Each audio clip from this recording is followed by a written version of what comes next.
Good morning. CUT chemistry UG classes ആണ് നമ്മൾ start ചെയ്ത് പോയിക്കൊണ്ടിരിക്കുന്നത്. അതിൽ നമ്മൾ ഇലക്ട്രോ കെമിസ്ട്രി എന്നുള്ള ചാപ്റ്റർ ആണ് ഇന്നലെ നമ്മൾ ഡിസ്കസ് ചെയ്തിട്ടുണ്ടായിരുന്നത്. ഇലക്ട്രോ കെമിസ്ട്രിയുടെ 3rd ചാപ്റ്റർ ആണ് ഇലക്ട്രോ കെമിസ്ട്രി എന്ന് പറയുന്നത്. ഓക്കെ അല്ലേ? അത് നമ്മൾ ഇലക്ട്രോ കെമിസ്ട്രി എന്താണെന്നും അതുമായിട്ട് റിലേറ്റ് ചെയ്തിട്ടുള്ള കുറച്ച് ടേംസ് അല്ലേ, ഇലക്ട്രോലൈറ്റ്, കണ്ടക്ടേഴ്സ്, അതുപോലെ ഇലക്ട്രോലിറ്റിക് സൊല്യൂഷൻ എന്താണ്, ഇലക്ട്രോണിക് കണ്ടക്ടേഴ്സ് എന്താണ് അല്ലെ. പിന്നെ നമ്മൾ പഠിച്ചിട്ടാണ് സാൾട്ട് ബ്രിഡ്ജിന്റെ അല്ലെ ഫംഗ്ഷൻ എന്തായിരുന്നു, അല്ലെങ്കിൽ അതിന്റെ ഇമ്പോർട്ടൻസ് എന്താണ്, പിന്നെ electrode potential, standard electrode potential അല്ലെ, പിന്നെ ഒരു സെല്ലിന്റെ റെപ്രസെന്റേഷൻ നമ്മൾ എഴുതാനായിട്ട് പഠിച്ചു. പിന്നെ കാഥോഡത്തെയും ആനോഡത്തെയും ഹാഫ് സെൽ റിയാക്ഷൻസ് എഴുതാനായിട്ട് നമ്മൾ പഠിച്ചു. ഓക്കെ, പിന്നെ SHE അല്ലെങ്കിൽ NHE നോർമൽ ഹൈഡ്രജൻ ഇലക്ട്രോഡ് അല്ലെങ്കിൽ സ്റ്റാൻഡേർഡ് ഹൈഡ്രജൻ ഇലക്ട്രോഡ് അല്ലെ. ഇത്രയും കാര്യങ്ങളാണ് നമ്മൾ ഇന്നലത്തെ ക്ലാസ്സിൽ നമ്മൾ ഡിസ്കസ് ചെയ്തിട്ടുണ്ടായിരുന്നത്. ഏറ്റവും അവസാനം നമ്മൾ നോക്കിയിട്ടുണ്ടായിരുന്ന ഭാഗം എന്ന് പറയുന്നത് ഏതായിരുന്നു? ഇലക്ട്രോ കെമിക്കൽ സീരീസ് അല്ലെങ്കിൽ ആക്ടിവിറ്റി സീരീസ് എന്നൊക്കെ പറയൂലേ. ഇലക്ട്രോ കെമിക്കൽ സീരീസ് എന്താണ്, അവരുടെ അപ്ലിക്കേഷൻസ് അല്ലെ. ഇത് തൊട്ട് മുന്നത്തെ ക്ലാസ് വരെ നമ്മൾ അവരുടെ അപ്ലിക്കേഷൻസ് അല്ലെ നോക്കിയേ. ഒരു 8-9 പോയിന്റ്സ് നമ്മൾ ഇന്നലെ ഡിസ്കസ് ചെയ്തു അല്ലെ. ഓക്കെ ആണല്ലോ അല്ലെ? അപ്പൊ എല്ലാവരും നോക്കിയിട്ടുണ്ടാകും, ഡൗട്ട്സ് ഒന്നും ഉണ്ടാവില്ല എന്ന് വിചാരിക്കുന്നു. ഓക്കെ അല്ലേ? സോ നമുക്ക് എന്ത് ചെയ്യാം, നമ്മുടെ ഇന്നത്തെ ക്ലാസ്സിലേക്ക് നമുക്ക് കടക്കാം. എല്ലാവരും റെഡി ആണല്ലോ അല്ലെ? ഓക്കെ, നമ്മൾ ഇന്ന് എടുക്കാനായിട്ട് പോകുന്നത് നേൺസ്റ്റ് ഇക്വേഷൻ. ഓക്കെ അല്ലേ? എന്നെടുക്കാനായിട്ട് പോകുന്ന ഭാഗം എന്ന് പറയുന്നത് ഏതാണ്? നേൺസ്റ്റ് ഇക്വേഷൻ ആണ്. ഓക്കെ, എന്നെടുക്കാനായിട്ട് പോകുന്ന ഭാഗം Nernst equation. Yes, Nernst equation. എന്താണ് നേൺസ്റ്റ് ഇക്വേഷൻ എന്ന് പറഞ്ഞു കഴിഞ്ഞാൽ? എന്തൊരു ഇക്വേഷൻ ആണ് അല്ലെ. നേൺസ്റ്റ് ഇക്വേഷൻ എന്ന് പറഞ്ഞു കഴിഞ്ഞാൽ എന്തിനു വേണ്ടിയിട്ടുള്ളതാണ് ഈ നേൺസ്റ്റ് ഇക്വേഷൻ എന്ന് ചോദിച്ചു കഴിഞ്ഞാൽ, the relationship between the concentration of ions and electrode potential is given by Nernst equation. അതായത് നമ്മുടെ ഒരു സെൽ റിയാക്ഷനിലുള്ള നമ്മുടെ ഇലക്ട്രോഡ് പൊട്ടൻഷ്യലും അവരുടെ അയോൺസിന്റെ കോൺസെൻട്രേഷനും. ഓക്കെ അല്ലെ? ഇലക്ട്രോഡ് പൊട്ടൻഷ്യൽ എന്താ നമ്മൾ ഇന്നലെ പഠിച്ചിട്ടുണ്ടായിരുന്നു അല്ലെ. ഇലക്ട്രോഡ് പൊട്ടൻഷ്യൽ എന്ന് പറയുന്നത് എന്താ നമ്മൾ ഇന്നലെ പഠിച്ചിട്ടുണ്ടായിരുന്നു. എന്തായിരുന്നു ഇലക്ട്രോഡ് പൊട്ടൻഷ്യൽ? ഓർമ്മയുണ്ടോ? എന്തായിരുന്നു? നമ്മുടെ ഇലക്ട്രോഡും ഇലക്ട്രോലൈറ്റും തമ്മിൽ ഉണ്ടാകുന്ന പൊട്ടൻഷ്യൽ ഡിഫറൻസ് ഓർമ്മയുണ്ടല്ലോ അല്ലെ. ഇന്നലെ നമ്മൾ പറഞ്ഞത് ഇലക്ട്രോഡും ഇലക്ട്രോലൈറ്റും തമ്മിൽ ഉണ്ടാകുന്ന പൊട്ടൻഷ്യൽ ഡിഫറൻസിനാണ് നമ്മൾ ഇലക്ട്രോഡ് പൊട്ടൻഷ്യൽ എന്ന് പറയുന്നത്. IUPAC കൺവെൻഷൻ പ്രകാരം നമ്മൾ റിഡക്ഷൻ പൊട്ടൻഷ്യലിനെ മാത്രമാണ് നമ്മൾ ഇലക്ട്രോഡ് പൊട്ടൻഷ്യൽ ആയിട്ട് നമ്മൾ പറഞ്ഞിട്ടാണ് റെപ്രസെന്റേഷൻ വരാറുള്ളത്. ഓർമ്മയുണ്ടല്ലോ, ഇന്നലെ പഠിച്ച കാര്യമാണല്ലേ. ഓക്കെ, സോ ഒരു ഇലക്ട്രോഡ് പൊട്ടൻഷ്യലും അയോണിക് കോൺസെൻട്രേഷൻ, അതായത് ഇലക്ട്രോലൈറ്റിന്റെ കോൺസെൻട്രേഷൻ, അയോണിക് കോൺസെൻട്രേഷൻ തമ്മിലുള്ള ആ ഒരു റിലേഷൻഷിപ്പിനെ കണക്ട് ചെയ്യുന്ന ഒരു ഇക്വേഷൻ ആണ് നേൺസ്റ്റ് ഇക്വേഷൻ എന്ന് പറയുന്നത്. പിടികിട്ടിയോ? ക്ലിയർ ആയല്ലോ? അപ്പൊ നേൺസ്റ്റ് ഇക്വേഷൻ എന്ന് പറയുന്നത് എന്താന്നാ പറയുന്നത്? ഒരു ഇലക്ട്രോലൈറ്റത്തെ അയോൺസിന്റെ കോൺസെൻട്രേഷനും ഇലക്ട്രോഡ് പൊട്ടൻഷ്യലും. ഓക്കെ, ഇലക്ട്രോലൈറ്റത്തെ അയോൺസിന്റെ കോൺസെൻട്രേഷനും ഇലക്ട്രോഡ് പൊട്ടൻഷ്യലും തമ്മിൽ നമ്മൾ ചെയ്യുന്ന ഒരു റിലേഷൻഷിപ്പാണ് ഈ നേൺസ്റ്റ് ഇക്വേഷനിൽ കാണിക്കുന്നത്. ഓക്കെ ആണല്ലോ? സോ നമുക്കത് എങ്ങനെ എഴുതുന്നത് എന്ന് നോക്കിക്കഴിഞ്ഞു കഴിഞ്ഞാൽ നമുക്കൊരു ഇലക്ട്രോഡ് റിയാക്ഷൻ നമുക്ക് കൺസിഡർ ചെയ്യാം. നമ്മൾ പറഞ്ഞിരുന്നു, ഓർമ്മയുണ്ടെന്ന് വിചാരിക്കും, നമ്മൾ എപ്പോഴും റിഡക്ഷൻ പൊട്ടൻഷ്യലിനെയാണ് നമ്മൾ ഇലക്ട്രോഡ് പൊട്ടൻഷ്യൽ ആയിട്ട് നമ്മൾ എപ്പോഴും കണക്കാക്കാറുള്ളത്. ഓർമ്മയുണ്ടല്ലോ? സോ ഞാൻ ഇവിടുത്തെ ഒരു റിഡക്ഷൻ ഹാഫ് സെൽ റിയാക്ഷൻ ആണ് കാണിച്ചിട്ടുള്ളത്. റിഡക്ഷൻ എന്ന് പറയാൻ നിങ്ങൾക്ക് അറിയാം അല്ലെ, നമ്മൾ പഠിച്ചു അല്ലെ. ഗെയിനിങ് ഓഫ് ഇലക്ട്രോൺസ് ആണ് റിഡക്ഷൻ എന്ന് പറയുന്നത്. ഓക്സിഡേഷൻ എന്ന് പറയുന്നത് ലോസ് ഓഫ് ഇലക്ട്രോൺസ് ആണ് അല്ലെ. അപ്പൊ ഇലക്ട്രോൺസുകളെ സ്വീകരിക്കുന്ന പ്രവർത്തനമാണ് എന്നുണ്ടെങ്കിൽ നമ്മൾ അത് എങ്ങനെ വേണം എഴുതാനായിട്ട്? ഇലക്ട്രോൺസിനെ സ്വീകരിക്കുന്നത് അയോൺസ് ആയിരിക്കുമല്ലോ. സോ അയോൺസ് Mn+ എന്ന് പറഞ്ഞ അയോൺസ് N ഇലക്ട്രോൺസിനെ സ്വീകരിച്ചിട്ട് ഒരു മെറ്റൽ ആറ്റം ആയിട്ട് മാറുന്നു, M ആയിട്ട് മാറുന്നു. ഓക്കെ അല്ലേ? ആ റിയാക്ഷൻ നമുക്ക് ഇവിടെ തന്നിട്ടുണ്ട് അല്ലെ. ഏതാ റിയാക്ഷൻ എന്ന് പറയുന്നത്? ഈ താഴത്ത് തന്നിട്ടുള്ള ഈ റിയാക്ഷൻ.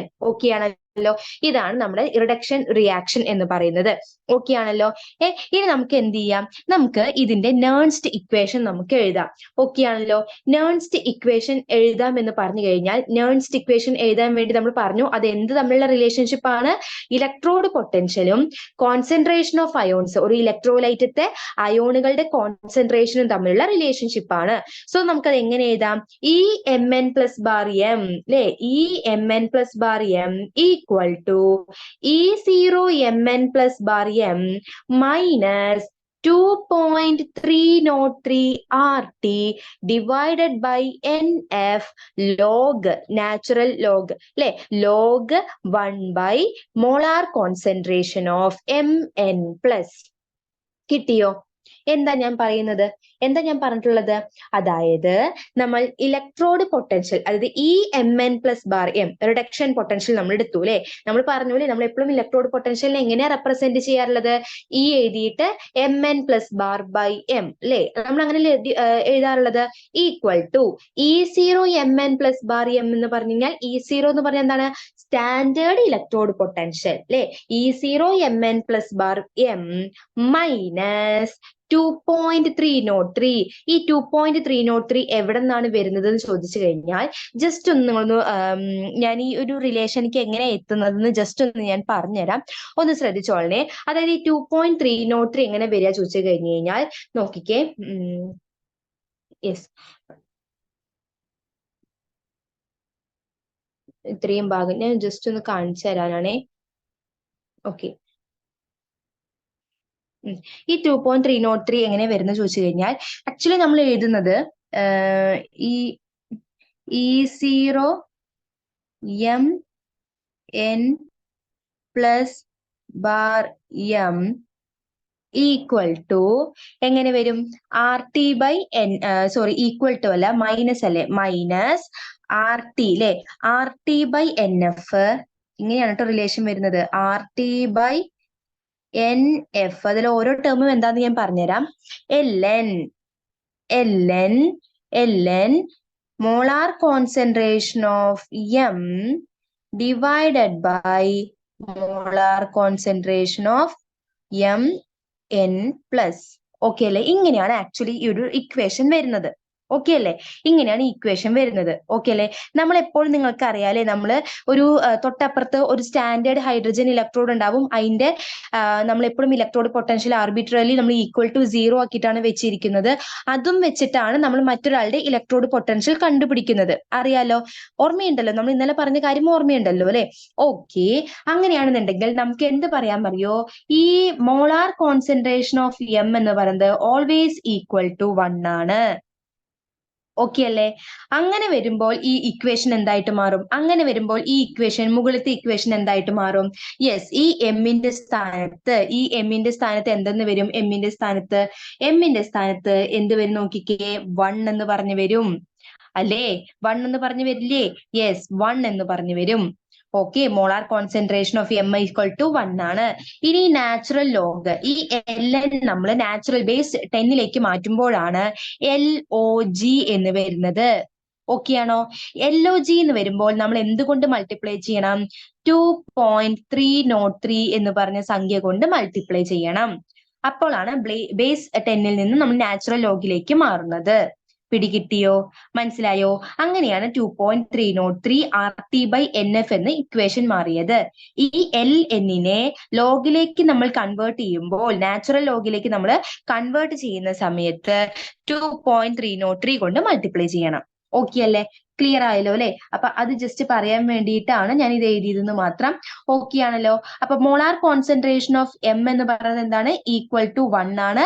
അതുകൊണ്ടാണ് നമ്മൾ എങ്ങനെ എഴുതിയിട്ടുള്ളത്? 1 ബൈ എന്ത് എഴുതിയിട്ടുള്ളത്? യെസ്, 1 ബൈ എന്തെന്ന് കൊടുത്തിട്ടുള്ളത്? Molar concentration of Mn plus. Okay അല്ലേ? ഇനി നമുക്ക് എന്ത് ചെയ്യാന്നറിയോ? ഇനി ശ്രദ്ധിക്കേണ്ട കാര്യം, ഇതിൽ ഓരോ ടേമും എന്താണ് എന്ന് ഞാൻ പറഞ്ഞുതരാം, അതൊന്ന് ശ്രദ്ധിച്ചോളണേ. ഈ E0Mn പ്ലസ് ബാർ എം എന്ന് പറഞ്ഞാൽ സ്റ്റാൻഡേർഡ് ഇലക്ട്രോഡ് പൊട്ടൻഷ്യൽ ആണ്. അതെങ്ങനെയാണ് സ്റ്റാൻഡേർഡ് എന്ന് നിങ്ങൾക്ക് മനസ്സിലായത്? E0 എന്ന് പറഞ്ഞിട്ടുണ്ട് അല്ലെ? E0 എന്ന് പറഞ്ഞാൽ ഇത് സ്റ്റാൻഡേർഡ് ആണ്. 2.303 എന്നുള്ളത് നമ്മൾ ലോഗിലേക്ക് കൺവേർട്ട് ചെയ്യുമ്പോൾ നമ്മൾ ലോഗിലേക്ക് കൺവേർട്ട് ചെയ്യുമ്പോൾ മൾട്ടിപ്ലൈ ചെയ്യുന്ന ഒരു സംഖ്യയാണ്. ഇനി R എന്ന് പറയുന്നത് യൂണിവേഴ്സൽ ഗ്യാസ് കോൺസ്റ്റന്റ് ആണ്. അതിനൊരു പർട്ടിക്കുലർ വാല്യൂ ഉണ്ട്. അതിന്റെ വാല്യൂ ആണ് 8.314. എന്താണ് അതിന്റെ unit? Joule kelvin inverse mole inverse. Okay അല്ലേ? Joule kelvin inverse mole inverse. Kelvin inverse mole inverse. Okay അല്ലേ?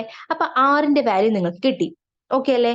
ഇനി ടി എന്ന് പറഞ്ഞത് എന്താണ്? ടെമ്പറേച്ചർ ആണ്. അറിയാവുന്ന കാര്യമില്ലേ? ആർ ടിയില് ടി ടെമ്പറേച്ചർ ആണ്. എൻ എന്ന് പറഞ്ഞാൽ എന്താണ്? നമ്പർ ഓഫ് ഇലക്ട്രോൺസ് അല്ലെ? ആ ഒരു ഇലക്ട്രോഡ് റിയാക്ഷനിൽ ടേക്ക് പാർട്ട് ചെയ്യുന്ന ഇലക്ട്രോണുകളുടെ നമ്പർ ആണ് എൻ എന്ന് പറയുന്നത്. എഫ് എന്ന് പറയുന്നത് ഫാരഡേസ് കോൺസ്റ്റന്റ് ആണ്. ഫാരഡേസ് കോൺസ്റ്റന്റ് ആണ്. അതിനൊരു പർട്ടിക്കുലർ വാല്യൂ ഉണ്ട്. അത് 96,487 കൂളംബ് മോൾ ഇൻവേഴ്സ്. ഇതാണ് അതിന്റെ യൂണിറ്റ്. പിടികിട്ടിയോ? അപ്പൊ 96,487 കൂളംബ് മോൾ ഇൻവേഴ്സ് ആണ് എഫിന്റെ വാല്യൂ. ഓക്കെ അല്ലേ? അപ്പൊ നമ്മൾ എന്ത് ചെയ്യുന്നു? By converting natural logarithm to base 10 അല്ലെ? എൽ എന്ന് പറയുന്നത് നാച്ചുറൽ ലോഗരിതം. ഓക്കെ അല്ലേ? എൽ എന്ന് പറയുന്നത് നാച്ചുറൽ ലോഗരിതം. അതിനെ നമ്മൾ ബേസ് 10ലേക്ക് നമ്മൾ കൺവേർട്ട് ചെയ്യുമ്പോൾ, ബേസ് 10ലേക്ക് നമ്മൾ കൺവേർട്ട് ചെയ്യുമ്പോൾ നമ്മൾ എന്ത് ചെയ്യണം? ഈ ആർക്കും ടിക്കും എഫിനൊക്കെ നമ്മൾ എന്ത് ചെയ്യണം? വാല്യൂസ് കൊടുത്തിട്ട് നമ്മൾ എന്ത് ചെയ്യണം? നമ്മൾ കൺവേർട്ട് ചെയ്തിട്ട് നമ്മൾ എന്ത് ചെയ്യണം? ആ പർട്ടിക്കുലർ ആൻസറിലേക്ക് നമ്മൾ എത്തണം. അത് എത്താനുള്ള വഴി പറഞ്ഞു തരട്ടെ. എങ്ങനെയാണ് ചെയ്യുന്നത്? ഈ M N plus bar M equal to E0 mn plus bar M minus എന്തൊക്കെ ചെയ്യണം? 2.303 ഇൻറ്റു ആറിന് പകരം 8.314 ഇൻറ്റു ടിക്ക് പകരം എന്താണ്? അവിടുത്തെ പർട്ടിക്കുലർ ടെമ്പറേച്ചർ എത്രയാണ്? എത്രയാണ്? 298 കെൽവിൻ ആണ് ടെമ്പറേച്ചർ അല്ലെ? അപ്പൊ ഇൻറ്റു 298 ഡിവൈഡഡ് ബൈ n നമുക്ക് തന്നിട്ടില്ലല്ലോ. n നമുക്ക് പർട്ടിക്കുലർലി തന്നിട്ടുണ്ടെങ്കിൽ നിങ്ങൾക്ക് കൊടുക്കാം. n തന്നിട്ടില്ലാത്തത് കൊണ്ട് n അതുപോലെ തന്നെ എഴുതുന്നു. എഫിന് പകരം 96,487 എന്ന് കൊടുക്കുന്നു. പിന്നെ log 1 molar concentration of Mn plus. അപ്പൊ ഇത് നിങ്ങൾ ചെയ്യുന്ന സമയത്ത് ഇപ്പൊ ഞാൻ പറഞ്ഞിട്ടുള്ള ഈ 2.303 ഇൻറ്റു ആറിന് പകരം എന്തെന്ന് പറഞ്ഞു? 8.314 ഇൻറ്റു ടിക്ക് പകരം 298 കെൽവിൻ അല്ലെ? 8 കെൽവിൻ ഡിവൈഡഡ് ബൈ n നമുക്ക് അറിയില്ല ഇൻറ്റു എഫിന് പകരം 96,487. ഓക്കെ അല്ലേ? ഇത് ചെയ്യുമ്പോൾ നിങ്ങൾക്ക് കിട്ടുന്ന വാല്യൂ എന്ന് പറയുന്നതാണ് 0.0591. ഓക്കെ അല്ലേ? Divided by n. ഓക്കെ ആണോ? അതാണ് ഇവിടെ തന്നിട്ടുള്ളത്. E0 mn plus bar M minus 0.0591 divided by n log 1/mn plus. പിടികിട്ടിയോ? ക്ലിയർ ആയോ ഇപ്പോ? ഓക്കെ, നിങ്ങൾക്കപ്പോ ഒരു നമുക്കൊരു പ്രോബ്ലം ഒക്കെ ചെയ്യാൻ വരുന്ന സമയത്ത് പ്രോബ്ലം ചെയ്തിട്ട് അതിന്റെ ആൻസറിലേക്ക് നമുക്ക് എത്തണമല്ലോ. അപ്പൊ പ്രോബ്ലം ഒക്കെ ചെയ്യാൻ വരുന്ന സമയത്ത് നിങ്ങൾ ഈ വാല്യൂ ഒന്ന് ഡയറക്റ്റ് ആയിട്ട് പഠിച്ചു വെക്കുക. 0.0591 ഡിവൈഡഡ് ബൈ n. എന്നിന്റെ സ്ഥാനത്ത് നമുക്ക് എത്രയാണോ റിയാക്ഷനിലെ number of molecules take part in reaction കിട്ടുന്നതെന്ന് വെച്ച് കഴിഞ്ഞാൽ അത് സബ്സ്റ്റിറ്റ്യൂട്ട് ചെയ്യുക. അതുപോലെ തന്നെ ഇലക്ട്രോലൈറ്റിന്റെ ഇപ്പൊ നമ്മൾ Mn പ്ലസിന്റെ കോൺസെൻട്രേഷൻ ഉണ്ടല്ലോ, അത് കിട്ടിക്കഴിഞ്ഞാൽ അതും സബ്സ്റ്റിറ്റ്യൂട്ട് ചെയ്ത് കഴിഞ്ഞാൽ നമുക്ക് എന്ത് കിട്ടും? നമുക്ക് അവിടുത്തെ ഇലക്ട്രോഡ് പൊട്ടൻഷ്യൽ കിട്ടും. പിടികിട്ടിയോ? ഓക്കെ അല്ലേ? ഇങ്ങനെയാണ് നമ്മൾ നേൺസ്റ്റ് ഇക്വേഷൻ നമ്മൾ എഴുതുന്നത്. അപ്പൊ നാച്ചുറൽ ലോഗിനെ നമ്മൾ ബേസ് 10ലേക്ക് കൺവേർട്ട് ചെയ്യുമ്പോഴാണ് 2.303 കൊണ്ട് നമ്മൾ മൾട്ടിപ്ലൈ ചെയ്യുന്നത്. ആറിന്റെ വാല്യൂ പഠിച്ചു വെക്കുക, എഫിന്റെ വാല്യൂ പഠിച്ചു വെക്കുക. അപ്പൊ നമുക്ക് എന്ത് ചെയ്യും? ഡയറക്റ്റ് ആയിട്ട് നമുക്ക് ഇക്വേഷനിലേക്ക് സബ്സ്റ്റിറ്റ്യൂട്ട് ചെയ്ത് കഴിഞ്ഞ് കഴിഞ്ഞാൽ നമുക്ക് ഇലക്ട്രോഡ് പൊട്ടൻഷ്യൽ കണ്ടുപിടിക്കാവുന്നതാണ്. നേൺസ്റ്റ് ഇക്വേഷൻ വെച്ചിട്ട് ഇലക്ട്രോഡ് പൊട്ടൻഷ്യൽ കണ്ടുപിടിക്കാം. ഓക്കെ, ഇനി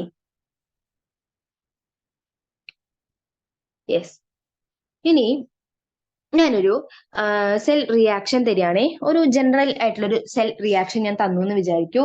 ഏതാണ് സെൽ റിയാക്ഷൻ? നിങ്ങൾ നോക്കി നോക്കിയേ. A plus B gives C plus D. Okay, general, അതായത് ഒരു ജനറൽ ഇലക്ട്രോ കെമിക്കൽ റിയാക്ഷൻ ഞാൻ തരികയെന്ന് വിചാരിച്ചോളൂ.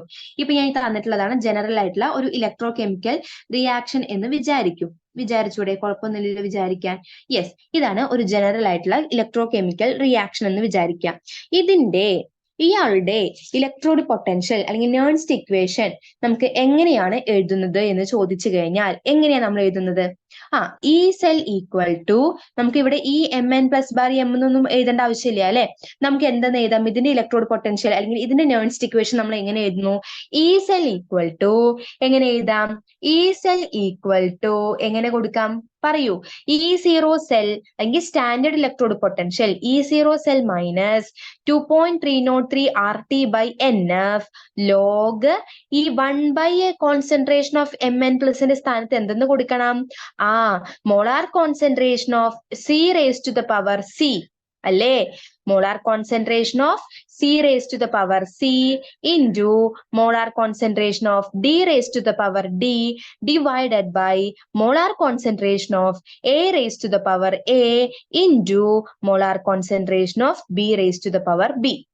ഓക്കെ അല്ലേ നോക്കിയേ, നിങ്ങളിപ്പോ ഒരു റിയാക്ഷനിൽ ഇപ്പൊ നമ്മള് 2Zn പ്ലസ് എന്നൊക്കെ പറഞ്ഞിട്ട് വരികയാണ്, അല്ലെങ്കിൽ എന്തൊക്കെ നമുക്ക് പറയൂലേ, ഇപ്പൊ 2n2 plus 3H2 gives 2NH3 അല്ലെ, അങ്ങനെ ഒരു ഇക്വേഷനിൽ ഈ 2 3 എന്നൊക്കെ പറയുന്നതാണ് അവരുടെ നമ്മൾ എന്താണ് പ്രിഫിക്സ് ആയിട്ട് കൊടുക്കുന്ന, അതെന്താണ്, നമ്പേഴ്സ് ആണ്, എത്ര മോളിക്യൂൾസ് ഉണ്ട് ആ നമ്പർ ആണ് അല്ലെ.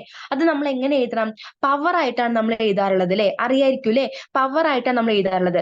അതും എഴുതുമ്പോൾ നമ്മൾ ആദ്യം പ്രോഡക്റ്റിന്റെ എഴുതിയിട്ട് വേണം നമ്മൾ റിയാക്ടന്റിന്റെ എഴുതാനായിട്ട് അല്ലെ. അപ്പൊ നമ്മൾ മുകളിൽ പ്രോഡക്റ്റിന്റെ കോൺസെൻട്രേഷൻ എഴുതുന്നു, താഴെ നമ്മൾ റിയാക്ടന്റിന്റെ കോൺസെൻട്രേഷൻ എഴുതുന്നു അല്ലെ. അപ്പൊ പ്രോഡക്റ്റ് ആയിട്ട് വരുന്നത് ഇവിടെ സിയും ഡിയും ആണ്. അവരുടെ പവേഴ്സ് ആയിട്ട് നമ്മൾ കൊടുക്കേണ്ടത് ഏതാണ്, സ്മോൾ ലെറ്റർ സിയും സ്മോൾ ലെറ്റർ ഡിയും ആണ് അല്ലെ. അതേപോലെ താഴത്തെ എഴുതുന്നത് റിയാക്ടൻസിനെയാണ്. റിയാക്ടൻസിന്റെ കോൺസെൻട്രേഷന്റെ പവർ ആയിട്ട് എയും ബിയും നമ്മൾ കൊടുത്തു. മനസ്സിലായോ? ഇതൊരു ജനറൽ റിയാക്ഷന്റെ നേൺസ്റ്റ് ഇക്വേഷൻ എഴുതുന്ന സ്റ്റെപ്പ് ആണെന്ന് മാത്രം. ഓക്കെ അല്ലേ? അതേപോലെ ശ്രദ്ധിക്കേണ്ട കാര്യം, നമ്മൾ പ്യുർ സോളിഡ്സിന്റെയും പ്യുർ ലിക്വിഡ്സിന്റെയും കോൺസെൻട്രേഷൻ നമ്മൾ എപ്പോഴും യൂണിറ്റി 1 ആയിട്ടാണ് നമ്മൾ എടുക്കാറുള്ളത്. ഓക്കെ അല്ലേ? അപ്പൊ പ്യുർ സോളിഡുകളുടെയും ലിക്വിഡുകളുടെയും കോൺസെൻട്രേഷൻ നമ്മൾ എപ്പോഴും 1 ആയിട്ടാണ് കണക്കാക്കാറുള്ളത്. ഓക്കെ അല്ലേ? മനസ്സിലായല്ലോ? പിടികിട്ടിയിട്ടുണ്ടാവും എന്ന് വിചാരിക്കുന്നു. Okay, yes. അതേപോലെ തന്നെ നമുക്ക് നേൺസ്റ്റ് ഇക്വേഷനും ഈ നമ്മുടെ ഇക്വിലിബ്രിയം കോൺസ്റ്റന്റ് തമ്മിൽ നമുക്കൊരു റിലേഷൻ നമുക്ക് എഴുതാം. നേൺസ്റ്റ് ഇക്വേഷനും അതുപോലെ തന്നെ നമ്മുടെ ഇക്വിലിബ്രിയം കോൺസ്റ്റന്റ് ആണ് Kc എന്ന് പറയുന്നത്. ഓക്കെ അല്ലേ? നേൺസ്റ്റ് ഇക്വേഷനും ഇക്വിലിബ്രിയം കോൺസ്റ്റന്റും തമ്മിൽ നമുക്കൊരു എന്തെഴുതാം, ഇക്വേഷൻ നമുക്ക് എഴുതാനായിട്ട് പറ്റും. അതെങ്ങനെയാന്ന് ചോദിച്ചു കഴിഞ്ഞു കഴിഞ്ഞാൽ, ഇക്വിലിബ്രിയത്തിൽ എന്താണ്, ഇക്വിലിബ്രിയത്തില് എന്താ നമ്മൾ പറയുന്നത്, E സെൽ ഈക്വൽ ടു 0 ആയിരിക്കും അല്ലെ. E സെൽ എന്ന് പറയുന്നത് 0 ആണ്. അങ്ങനെയാണെങ്കിൽ നമുക്ക് എങ്ങനെ എഴുതാം, E0 സെൽ ഈക്വൽ ടു, പിന്നെ നമ്മൾ E സെൽ എന്ന് പറഞ്ഞിട്ട് കൊടുക്കേണ്ട ആവശ്യമുണ്ടോ? ഇല്ല അല്ലെ. അല്ലെങ്കിൽ നിങ്ങൾക്ക് ഇങ്ങനെയും കൊടുക്കാം, E cell equal to E0 cell minus എങ്ങനെ എഴുതാം നമുക്ക്, 0.0591 by n അല്ലെങ്കിൽ 2.303 RT by NF എങ്ങനെ എഴുതിയാലും കുഴപ്പമില്ല കേട്ടോ. ലോഗ് എന്തെന്ന് വരും, കോൺസെൻട്രേഷൻ ഓഫ് ഇന്നത് എഴുതുന്നതിന് പകരം ഇവിടെ എന്ത് വരും, ലോഗ് ഇക്വിലിബ്രിയം കോൺസ്റ്റന്റ് Kc. എത്ര ടെമ്പറേച്ചറിലാണ്, 298 കെൽവിൻ ടെമ്പറേച്ചർ. പിടികിട്ടിയോ? മനസ്സിലായോ? അതായത് ഒന്നുകൂടി ഞാൻ പറഞ്ഞു തരാം, ശ്രദ്ധിക്കൂ. എന്താ പറയുന്നത് നോക്കി. ഓക്കെ, നമുക്ക് എങ്ങനെ എഴുതാം ഈ റിലേഷനെ, വെയിറ്റ്, എങ്ങനെ എഴുതാം ഈ റിലേഷൻ നോക്കിക്കേ.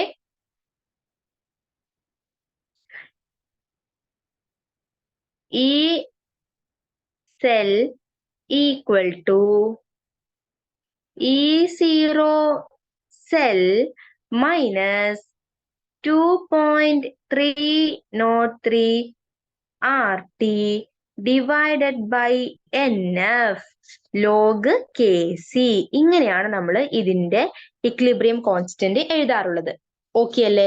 ഈ 2.303 RT by NFന് പകരം നിങ്ങൾക്ക് 0.0591 ഡിവൈഡഡ് ബൈ N എന്ന് എഴുതിയാലും യാതൊരു കുഴപ്പവുമില്ല. ഓക്കെ അല്ലേ? പിടികിട്ടിയോ? ഇനി ഈ ഇക്വിലിബ്രിയത്തില് E സെൽ ഈക്വൽ ടു 0 ആണെന്നുണ്ടെങ്കിൽ നമുക്ക് E0 കൂടെ അല്ലെങ്കിൽ E0 സെല്ലിന് ഇവിടെ വിട്ടുമാറല്ലോ. അപ്പൊ നമുക്ക് വേണമെങ്കിൽ റിലേഷനെ ഇങ്ങനെയും എഴുതാം. പിടികിട്ടിയോ? ഇപ്പൊ ക്ലിയർ ആയില്ലേ പറഞ്ഞ കാര്യം? ഓക്കെ അല്ലേ? യെസ്. ഇനി എന്താണ്, ഹിയർ നമുക്ക് ഈ റിലേഷനെ എങ്ങനെയും എഴുതാം. നമുക്ക് മറ്റൊരു റിലേഷൻ ഇവിടെ കണ്ടുപിടിക്കാം. മറ്റൊരു റിലേഷൻ എന്ന് പറഞ്ഞു കഴിഞ്ഞാൽ നേൺസ്റ്റ് ഇക്വേഷനും നമ്മുടെ ഗിബ്സ് എനർജി, ഇലക്ട്രോ കെമിക്കൽ സെല്ലും ഗിബ്സ് എനർജിയും തമ്മിൽ നമുക്കൊരു റിലേഷൻ ഇവിടെ എഴുതാം. ഗിബ്സ് എനർജി ഒക്കെ അറിയാലോ. Gibbs energy delta R G അല്ലെങ്കിൽ ഡെൽറ്റ ജി എന്നൊക്കെ നമ്മൾ പറയാറുണ്ട് അല്ലെ. സ്റ്റാൻഡേർഡ് ഗിബ്സ് എനർജി നമ്മൾ ഡെൽറ്റ ജി സീറോ എന്ന് പറയാറുണ്ട് അല്ലെ, അല്ലെങ്കിൽ ഡെൽറ്റ ജി നോട്ട് എന്നൊക്കെ പറയാറുണ്ട് അല്ലെ. അപ്പൊ delta G zero equal to minus N F E zero cell, minus NF E0 cell, where delta G0 is the standard Gibbs free energy. Standard Gibbs free energy. അപ്പൊ നമുക്ക് standard Gibbs free എനർജിയും electro chemical സെല്ലും അല്ലെങ്കിൽ electrode പൊട്ടൻഷ്യലും തമ്മിൽ നമുക്കൊരു relation എഴുതാം. എന്താണ് ആ റിലേഷൻ എന്ന് പറയുന്നത്? Delta G0 equal to minus N F E nought അല്ലെങ്കിൽ minus N F E zero cell എന്ന് പറഞ്ഞു കൊടുക്കാം. ഓക്കെ അല്ലെ, മനസ്സിലായല്ലോ. നമുക്ക് ഇതിൽ നിന്നും എന്ത് ചെയ്യാൻ പറ്റും? നമുക്ക് ഇതില് ഈ റിലേഷനിൽ നിന്നും നമുക്ക് എന്ത് കാൽക്കുലേറ്റ് ചെയ്യാൻ പറ്റും അറിയോ? ഇക്ലിബ്രിയം കോൺസ്റ്റന്റിനെ കാൽക്കുലേറ്റ് ചെയ്യാൻ പറ്റും. അതെങ്ങനെയാന്ന് ചോദിച്ചു കഴിഞ്ഞു കഴിഞ്ഞാൽ, നമുക്ക് എങ്ങനെ ചെയ്യാമെന്ന് ചോദിച്ചു കഴിഞ്ഞു കഴിഞ്ഞാൽ, മറ്റൊരു റിലേഷൻ കൂടിയുണ്ട്, അത് ഓർത്ത് വെച്ചോളൂ. അത് ഏതാ ചോദിച്ചു കഴിഞ്ഞാൽ, delta G nought equal to എങ്ങനെയും എഴുതാന്നറിയോ? Minus R T L N K which is equal to minus 2.303 R T log K എന്ന് വരും കേട്ടോ, ലോഗ് കെ. ഈ ഒരു റിലേഷനിൽ നിന്ന് നമുക്ക് എന്ത് കണ്ടുപിടിക്കാൻ പറ്റും? ഇക്ലിബ്രിയം കോൺസ്റ്റന്റിനെ നമുക്ക് കാൽക്കുലേറ്റ് ചെയ്യാനായിട്ട് പറ്റും. ഓക്കെ, ജസ്റ്റ് ഒന്ന് ഓർത്ത് വെക്കാം. പിടികിട്ടിയല്ലോ?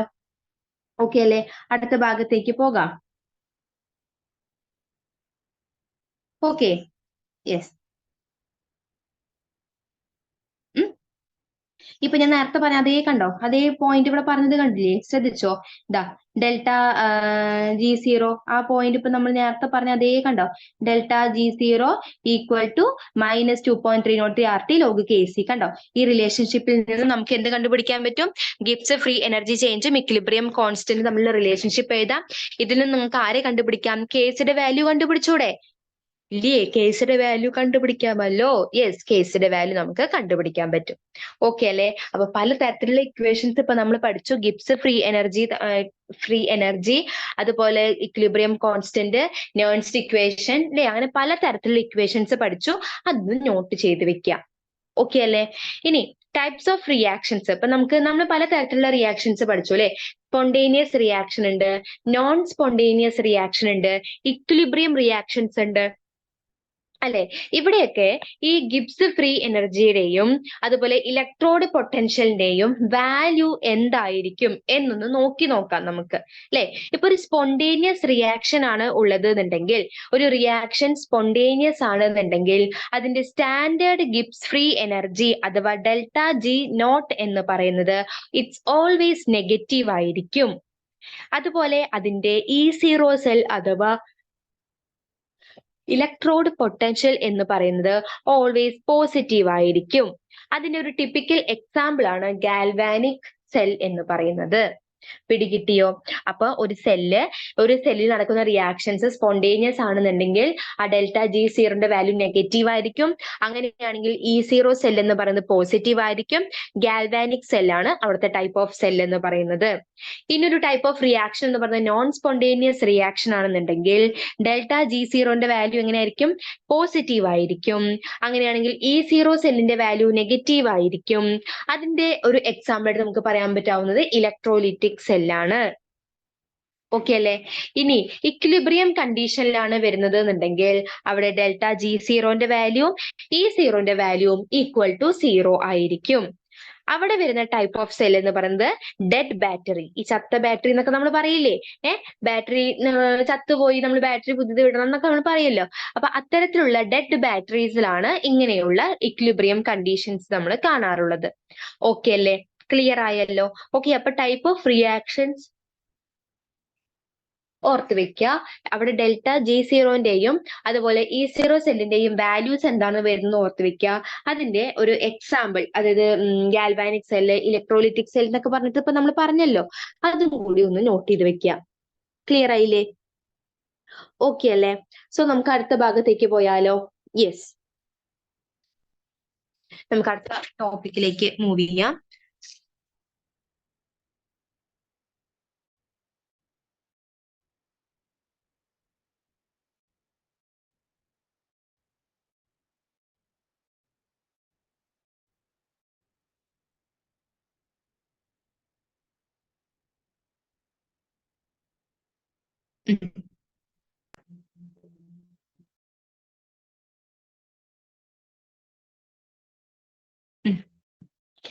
ഇത് കോൺസെൻട്രേഷൻ ഓഫ് സെൽസ് എന്നുള്ളൊരു ഭാഗമാണ്. Concentration of cells. Concentration of cells എന്ന് പറഞ്ഞു കഴിഞ്ഞാൽ അതിൽ ഒരു കണ്ടീഷൻ എന്നത് ഇലക്ട്രോഡ് കോൺസെൻട്രേഷൻ സെല്ലുകളിൽ 2 ഹൈഡ്രജൻ ഇലക്ട്രോഡ്സ് ഉണ്ടായിരിക്കും, അല്ലെങ്കിൽ different pressures are dipped in same solution of electrolyte. അപ്പൊ 2 ഹൈഡ്രജൻ ഇലക്ട്രോഡുകളെ നമ്മൾ എന്ത് ചെയ്യുന്നു, ഒരേ സൊല്യൂഷൻ സെയിം ഇലക്ട്രോലിറ്റിക് സൊല്യൂഷൻ നമ്മൾ ഡിപ്പ് ചെയ്തിരിക്കുകയാണ്. ഓക്കെ അല്ലെ, പിടികിട്ടിയോ?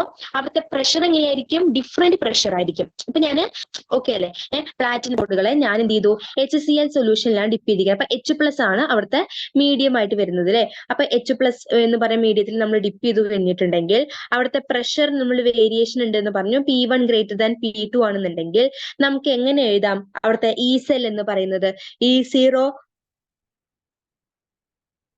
E-cell = 2.303 RT/NF log P1 > P2 അല്ലേ. അപ്പൊ നമുക്ക് എങ്ങനെ എഴുതാം? P2 / P1 എന്ന് പറഞ്ഞു കൊടുക്കാം. P2 / P1. അപ്പൊ പ്രഷർ ഡിഫറൻസ് വരുന്ന സമയത്ത് നമ്മൾ എങ്ങനെ വേണം എഴുതാനായിട്ട്? E-cell = ഒന്നില്ലെങ്കിൽ 0.0591/N എന്ന് കൊടുക്കാൻ, നിങ്ങൾക്ക് ഏത് കൊടുത്താലും കുഴപ്പമില്ല, log P2 / P1. ഇതേപോലെ ഇലക്ട്രോലൈറ്റ് കോൺസെൻട്രേഷൻ സെൽസ്, ഇലക്ട്രോൺസ് ഒക്കെ സെയിം ആണ്, പക്ഷെ electrolyte solutions have different concentration. അപ്പൊ നേരത്തെ നമ്മൾ പറഞ്ഞത് ഇലക്ട്രോഡ്സ് സെയിം തന്നെയായിരുന്നു, പക്ഷെ നമ്മൾ പറഞ്ഞിട്ടുണ്ടായിരുന്ന കാര്യം എന്തായിരുന്നു? പ്രഷർ ഡിഫറൻസ് നമ്മൾ പറഞ്ഞു അല്ലെ. ഇവിടെ പറയുന്നത് കോൺസെൻട്രേഷനിൽ വ്യത്യാസം വന്നു എന്ന് വിചാരിക്കാം.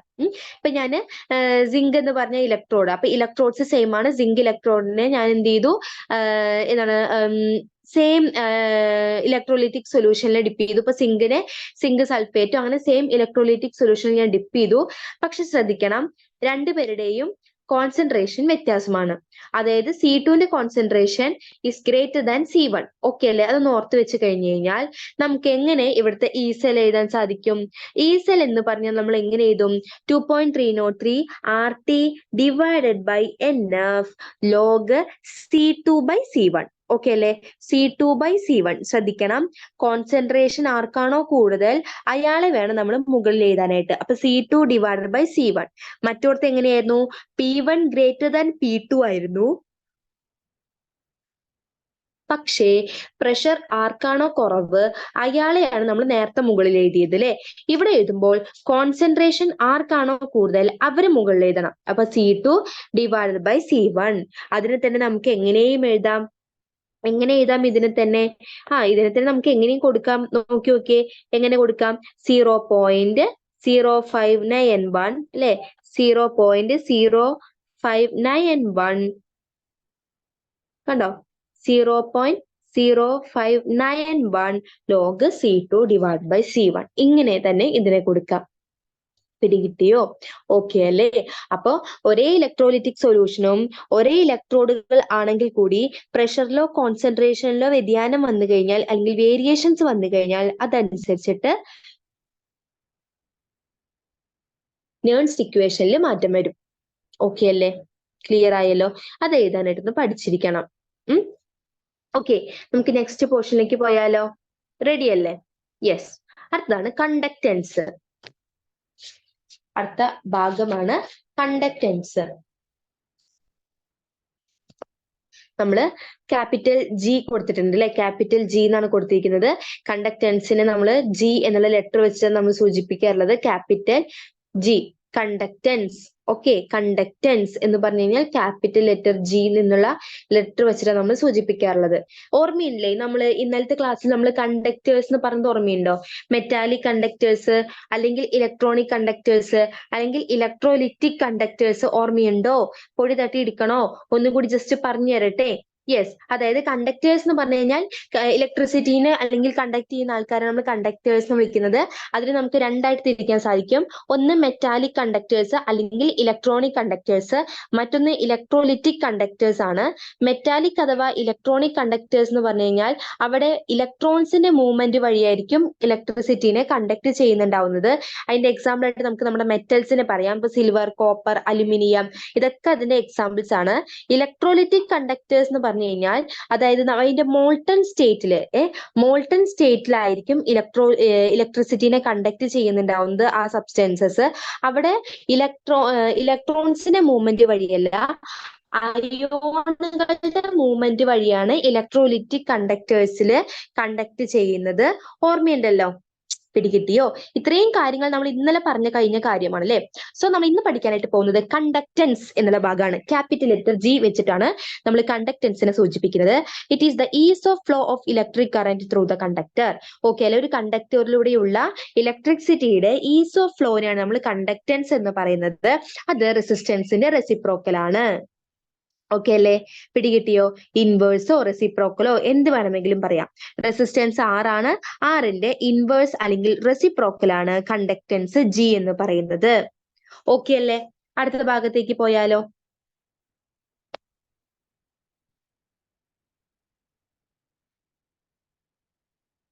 ഓക്കെ അല്ലേ? നമുക്കപ്പോ എന്തെന്ന് പറയാം?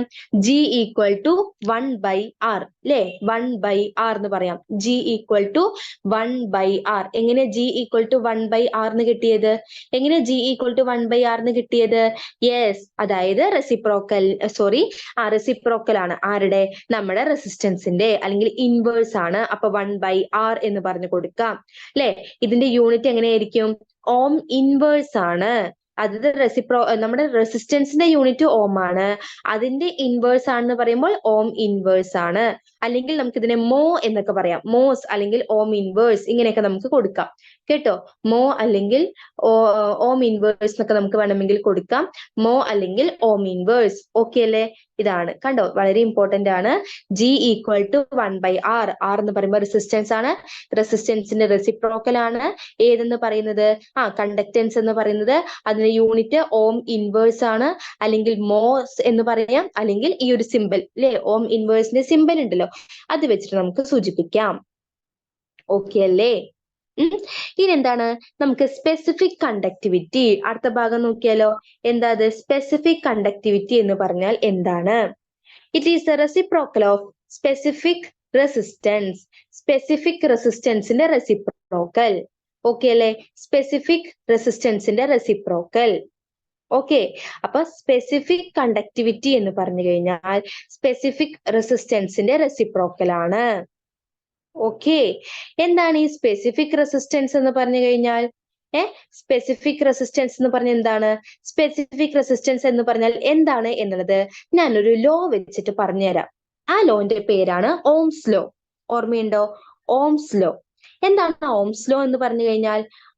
ഒരു കണ്ടക്ടറിലൂടെ കടന്നു പോകുന്ന കറന്റ് എന്ന് പറയുന്നത്, ഒരു കണ്ടക്ടറിലൂടെ കടന്നു പോകുന്ന കറന്റ് എന്ന് പറയുന്നത്, അതായത് I എന്ന് പറഞ്ഞ കറന്റ് ഒരു കണ്ടക്ടറിലൂടെ കടന്നു പോകുന്നുണ്ട് എന്നുണ്ടെങ്കിൽ അത് എന്തിന് ഡയറക്റ്റ്ലി പ്രൊപ്പോർഷണൽ ആയിരിക്കും?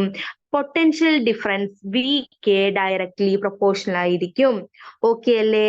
ഇനി നമുക്ക് എങ്ങനെ എഴുതാം? എങ്ങനെ എഴുതാം? അതായത് I directly proportional to V എന്ന് പറഞ്ഞു കൊടുക്കാം. ഓക്കെ അല്ലേ? I directly proportional to V എന്ന് പറഞ്ഞു കൊടുക്കാം. ഓക്കെ, പിടികിട്ടിയോ? ഇനി എന്ത് നമുക്ക് കൊടുക്കാം? യെസ്, ഈ പ്രൊപ്പോർഷണാലിറ്റി സൈൻ മാറ്റുമ്പോൾ നമുക്കൊരു കോൺസ്റ്റന്റ് കിട്ടുന്നു. R ആണ് ഇവിടുത്തെ കോൺസ്റ്റന്റ് എന്ന് പറയുന്നത്. ഓക്കെ അല്ലേ? R ആണ് ഇവിടുത്തെ കോൺസ്റ്റന്റ്. ആ കോൺസ്റ്റന്റ് നമുക്ക് എങ്ങനെ എഴുതാം?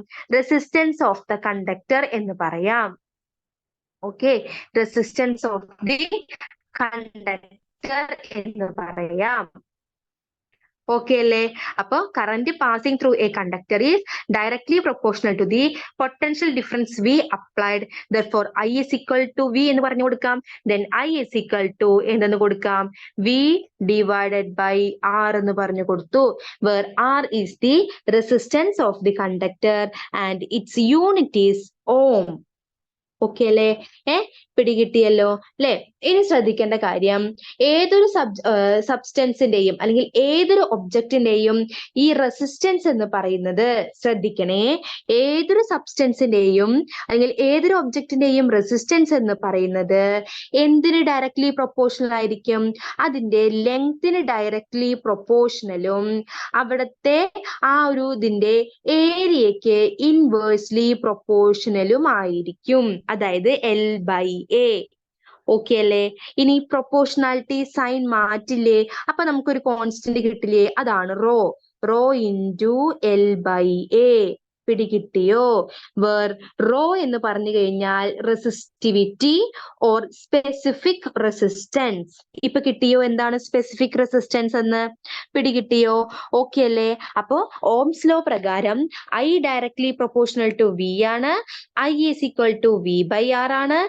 R എന്ന് പറഞ്ഞ റെസിസ്റ്റൻസ് ഒരു കണ്ടക്ടറിന്റെ അല്ലെങ്കിൽ ഒരു സബ്സ്റ്റൻസിന്റെ ലെങ്തിനും അതിന്റെ ഏരിയയ്ക്കും ഡയറക്ട്ലിയും ഇൻവേഴ്സ്ലിയും പ്രൊപ്പോർഷണൽ ആണ്. So R proportional to L/A. By changing the proportionality sign, we get a constant rho that is called resistivity അല്ലെങ്കിൽ എന്തെന്ന് വിളിക്കാം? Specific resistance. So rho into L/A, where rho is called specific resistance. അതിന്റെ unit എന്ന് പറയുന്നത് ഓം metre അല്ലെങ്കിൽ ഓം centimetre. പിടികിട്ടിയല്ലോ? Okay അല്ലേ? അപ്പൊ നമ്മൾ എന്ത് പറഞ്ഞു? ഈ സ്പെസിഫിക് റെസിസ്റ്റൻസ് റോയിന്റെ റെസിപ്രോക്കൽ ആണ് കണ്ടക്ടിവിറ്റി K. അപ്പൊ K ഈക്വൽ ടു എങ്ങനെ കൊടുക്കാം? 1/ρ എന്ന് പറഞ്ഞു കൊടുക്കാം അല്ലെ? K ഈക്വൽ ടു 1/ρ എന്ന് പറഞ്ഞു കൊടുക്കാം. കൊടുത്തുകൂടെ? കൊടുക്കാമല്ലോ. Yes, K equal to 1/ρ. Okay, പിടികിട്ടിയല്ലോ അല്ലെ? K ഈക്വൽ ടു 1/ρ എന്ന് പറഞ്ഞു കൊടുക്കാം. ഓക്കെ അല്ലേ? ഇനി എന്താ നമുക്ക് പറയാനുള്ളത്? ഇനി എന്താ നമുക്ക് പറയാനുള്ളത്? നോക്കി. അതായത് നമുക്ക് G ഈക്വൽ ടു 1/R ആണ് എന്ന് നമ്മൾ പറഞ്ഞു അല്ലെ? G ഈക്വൽ ടു 1/R ആണ് എന്ന് നമ്മൾ പറഞ്ഞു. ഓക്കെ, പറഞ്ഞു കഴിഞ്ഞ കാര്യമാണല്ലോ അല്ലെ? G ഈക്വൽ ടു 1/R ആണ് എന്ന് നമ്മൾ പറഞ്ഞു. അതേപോലെ K ഈക്വൽ ടു 1/ρ ആണെന്ന് നമ്മൾ പറഞ്ഞു. Okay, where K equal to 1/ρ ആണെന്ന് പറഞ്ഞു. K നെ നമ്മൾ പറയുന്ന പേര് കാപ്പ. കാപ്പ സ്പെസിഫിക് കണ്ടക്ടൻസ് അല്ലെങ്കിൽ സ്പെസിഫിക് കണ്ടക്ടിവിറ്റി. റോന് നമ്മൾ അല്ലേ, ഈ ഒരു ലെറ്ററിനെ നമ്മൾ റോ എന്നാണ് പറയാന്ന് പറഞ്ഞു അല്ലെ? ഇതിനെ നമ്മൾ റോ എന്ന് പറയുന്നു. ഇതിന് നമ്മള് കാപ്പ ചുമത്തി എന്നൊക്കെ നമ്മൾ പറയില്ലേ? കാപ്പ. ഓക്കെ അല്ലേ? പിടികിട്ടിയല്ലോ അല്ലെ? കാപ്പ. ഇനി യൂണിറ്റ് ഓഫ് K എന്ന് പറയുന്നത് ഓം ഇൻവേഴ്സ് സെന്റിമീറ്റർ ഇൻവേഴ്സ് ആയിരിക്കും. Ohm inverse centimetre inverse. Okay അല്ലേ? പിടികിട്ടിയോ? ഈസി അല്ലേ? യെസ്, ഈസി ആണല്ലേ? യെസ്, നോക്കാം. ഇനി specific conductivity kappa decreases on dilution അല്ലെ? നമ്മൾ ഡൈല്യൂട്ട് ചെയ്യുന്തോറും ഈ സ്പെസിഫിക് കണ്ടക്ടിവിറ്റി കാപ്പ എന്ത് ചെയ്യുന്നു? ഡിക്രീസ് ചെയ്ത് വരികയാണ് ചെയ്യുന്നത്. അതെന്തുകൊണ്ടാ ചോദിച്ചു കഴിഞ്ഞു കഴിഞ്ഞാൽ, ഡൈല്യൂട്ട് ചെയ്യുമ്പോൾ എന്ത് കൂടും? Because the concentration of ions per അല്ലെ? കോൺസെൻട്രേഷൻ ഓഫ് അയോൺസ് എന്ത് ചെയ്യുന്നു? ഡിക്രീസ് ചെയ്യുന്നു. അപ്പൊ എന്ത് ചെയ്യുന്നു? അതിന്റെ ഫലമായിട്ട് ഡൈല്യൂഷൻ ചെയ്യുമ്പോൾ സ്പെസിഫിക് കണ്ടക്ടിവിറ്റി എന്ത് ചെയ്യുന്നു? കുറയുന്നു. ഓക്കെ അല്ലേ? പിടികിട്ടിയല്ലോ? യെസ്. ഇനി നമുക്ക് അടുത്ത ടോപ്പിക്കിലേക്ക് നമുക്ക് കടക്കാം. അടുത്ത ടോപ്പിക്കാണ് മോളാർ കണ്ടക്ടിവിറ്റി അല്ലെങ്കിൽ ലാംഡ എം. മോളാർ കണ്ടക്ടിവിറ്റി അല്ലെങ്കിൽ molar conductance of a solution ഒക്കെ നമുക്ക് പറയാം അല്ലെ? മോളാർ കണ്ടക്ടിവിറ്റി അല്ലെങ്കിൽ molar conductance of a solution, lambda M. എന്താത്? The conductivity of all the ions produced when 1 mole of an electrolyte is dissolved in V milliliter of solution is known as molar conductivity. അതായത് it is the conductance of the solution containing 1 mole of an electrolyte when placed between two parallel electrons 1 centimeter apart. It is the product of specific conductance K kappa and volume V in centimeter cube of the solution containing 1 mole of the electrolyte. Okay, അതായത് എന്താണ് molar conductivity? Lambda M എന്ന് പറഞ്ഞു കഴിഞ്ഞാൽ the conductivity of all the ions, എല്ലാ അയോണുകളുടെയും conductivity. When എപ്പോൾ 1 mole of an electrolyte, ഒരു മോള് electrolyte നമ്മള് VML അല്ലെ, വോളിയം നമുക്ക് പറഞ്ഞിട്ടുണ്ട്. VML സൊല്യൂഷനിൽ നമ്മൾ ഡിസോൾവ് ചെയ്യിപ്പിക്കുമ്പോൾ ഉണ്ടാകുന്ന എല്ലാ അയോൺസിന്റെയും കണ്ടക്ടിവിറ്റി. അപ്പൊ ഞാന് ഒരു മോൾ ഇലക്ട്രോലൈറ്റിനെ VML സൊല്യൂഷനിൽ ഞാൻ ഡിസോൾവ് ചെയ്യിപ്പിക്കുമ്പോൾ അല്ലെ, അവിടെ ഉണ്ടാകുന്ന conductivity of all the ions produced അല്ലെ, അവിടെ ഉണ്ടാകുന്ന എല്ലാ അയോൺസിന്റെയും കണ്ടക്ടിവിറ്റി, അതിനെയാണ് മോളാർ കണ്ടക്ടിവിറ്റി എന്ന് പറയുന്നത്. Okay, it is related to specific conductance. അതായത് ഈ ലാംഡ എമ്മും കെയും തമ്മിൽ ഒരു റിലേഷൻ ഉണ്ട്. Lambda M equal to K എന്ന് പറഞ്ഞ് നമുക്ക് കൊടുക്കാം. അല്ലെങ്കിൽ നമുക്ക് എങ്ങനെ എഴുതാം? Lambda M equal to K into 1000 divided by capital letter M, where capital M is molarity. പിടികിട്ടിയോ? അപ്പോ ഈ ലാംഡ എമ്മും സ്പെസിഫിക് കണ്ടക്ടൻസ് കെയും തമ്മിൽ റിലേഷൻ ഉണ്ട്. അതാണ് lambda M is equal to K. അല്ലെങ്കിൽ നമുക്ക് ഇതിനെ എങ്ങനെ എഴുതാം? ലാംഡ എം ഈക്വൽ ടു എങ്ങനെ കൊടുക്കാം നമുക്ക്? കെ ഇൻറ്റു 1000 അല്ലെ divided by capital M, where capital M എന്ന് പറഞ്ഞാൽ എന്താണ്? മൊളാരിറ്റി. അതിന്റെ യൂണിറ്റ് എന്താണ്? യൂണിറ്റ് എന്ന് പറയുന്നത് ohm inverse centimetre square mole inverse. Okay അല്ലേ? Ohm inverse centimetre square mole inverse ആണ് മോളാർ കണ്ടക്ടിവിറ്റിയുടെ യൂണിറ്റ്. ക്ലിയർ അല്ലേ? Okay,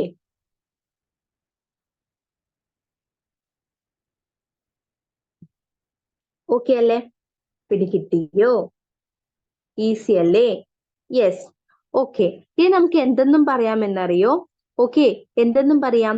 equivalent conductivity. Equivalent conductivity എന്ന് പറഞ്ഞു കഴിഞ്ഞാൽ നമ്മൾ നോർമാലിറ്റി വെച്ച് എഴുതുന്നതാണ്. അതായത് 1 gram equivalent of an electrolyte നമ്മൾ VML ഓഫ് ദ സൊല്യൂഷനിൽ ഡിസോൾവ് ചെയ്യിക്കുമ്പോൾ അവിടെ ഉണ്ടാവുന്ന അയോൺസുകളുടെ എന്താണ് അവിടെ ഉണ്ടാവുന്ന അയോൺസുകളുടെ കണ്ടക്ടിവിറ്റി. അതിന് നമുക്ക് lambda M is equal to K into 1000 divided by എമ്മിന് പകരം എൻ എന്ന് കൊടുക്കാം. അത് ഈക്വലന്റ് കണ്ടക്ടിവിറ്റി. ഓക്കെ അല്ലെ? മറ്റേത് മോളാർ കണ്ടക്ടിവിറ്റി മൊളാരിറ്റി വരുമ്പോ ഈക്വലന്റ് കണ്ടക്ടിവിറ്റി വരുന്നത് എപ്പോഴാണ്? നോർമാലിറ്റി വരുമ്പോഴാണ്. ഓക്കെ അല്ലെ? ജസ്റ്റ് ഒന്ന് പറഞ്ഞു എന്ന് മാത്രം. ഇത് പറഞ്ഞപ്പോ ജസ്റ്റ് ഒന്ന് ഒപ്പം പറഞ്ഞു എന്ന് മാത്രം. കേട്ടോ?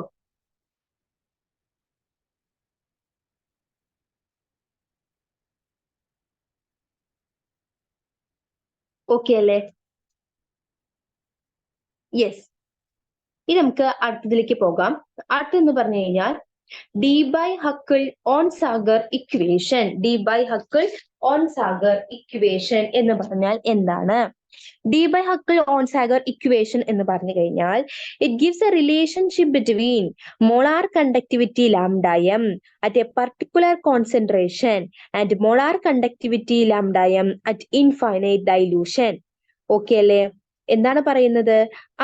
ഇത് എന്തെന്നാ പറയുന്നത്? ഇതൊരു റിലേഷൻഷിപ്പ് ആണ്. ആര് തമ്മിലുള്ള റിലേഷൻഷിപ്പ് ആണ്?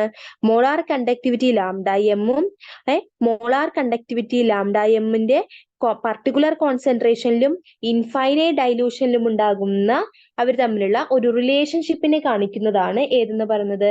ഈ ഡി-ബൈ-ഹക്കിൾ ഓൺ-സാഗർ ഇക്വേഷൻ എന്ന് പറയുന്നത്. ഡി-ബൈ-ഹക്കിൾ ഓൺ-സാഗർ ഇക്വേഷൻ എന്ന് പറയുന്നത് എന്താണ്? ദ മോളാർ കണ്ടക്ടിവിറ്റി അല്ലെ, ഇൻഫൈനൈറ്റ് ഡൈലൂഷന്റെയും അതുപോലെ തന്നെ പർട്ടിക്കുലർ കോൺസെൻട്രേഷന്റെയും കാണിക്കുന്ന ഒരു റിലേഷൻഷിപ്പ് ആണ്.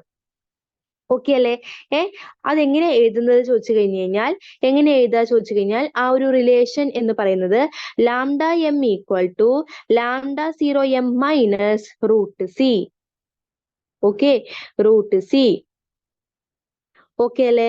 അപ്പൊ എങ്ങനെ വരുന്ന വെച്ച് കഴിഞ്ഞാൽ ഇവിടെ ഈ റൂട്ട് സിയുടെ മുന്നേ ഒരു ബി ഉണ്ട് കേട്ടോ.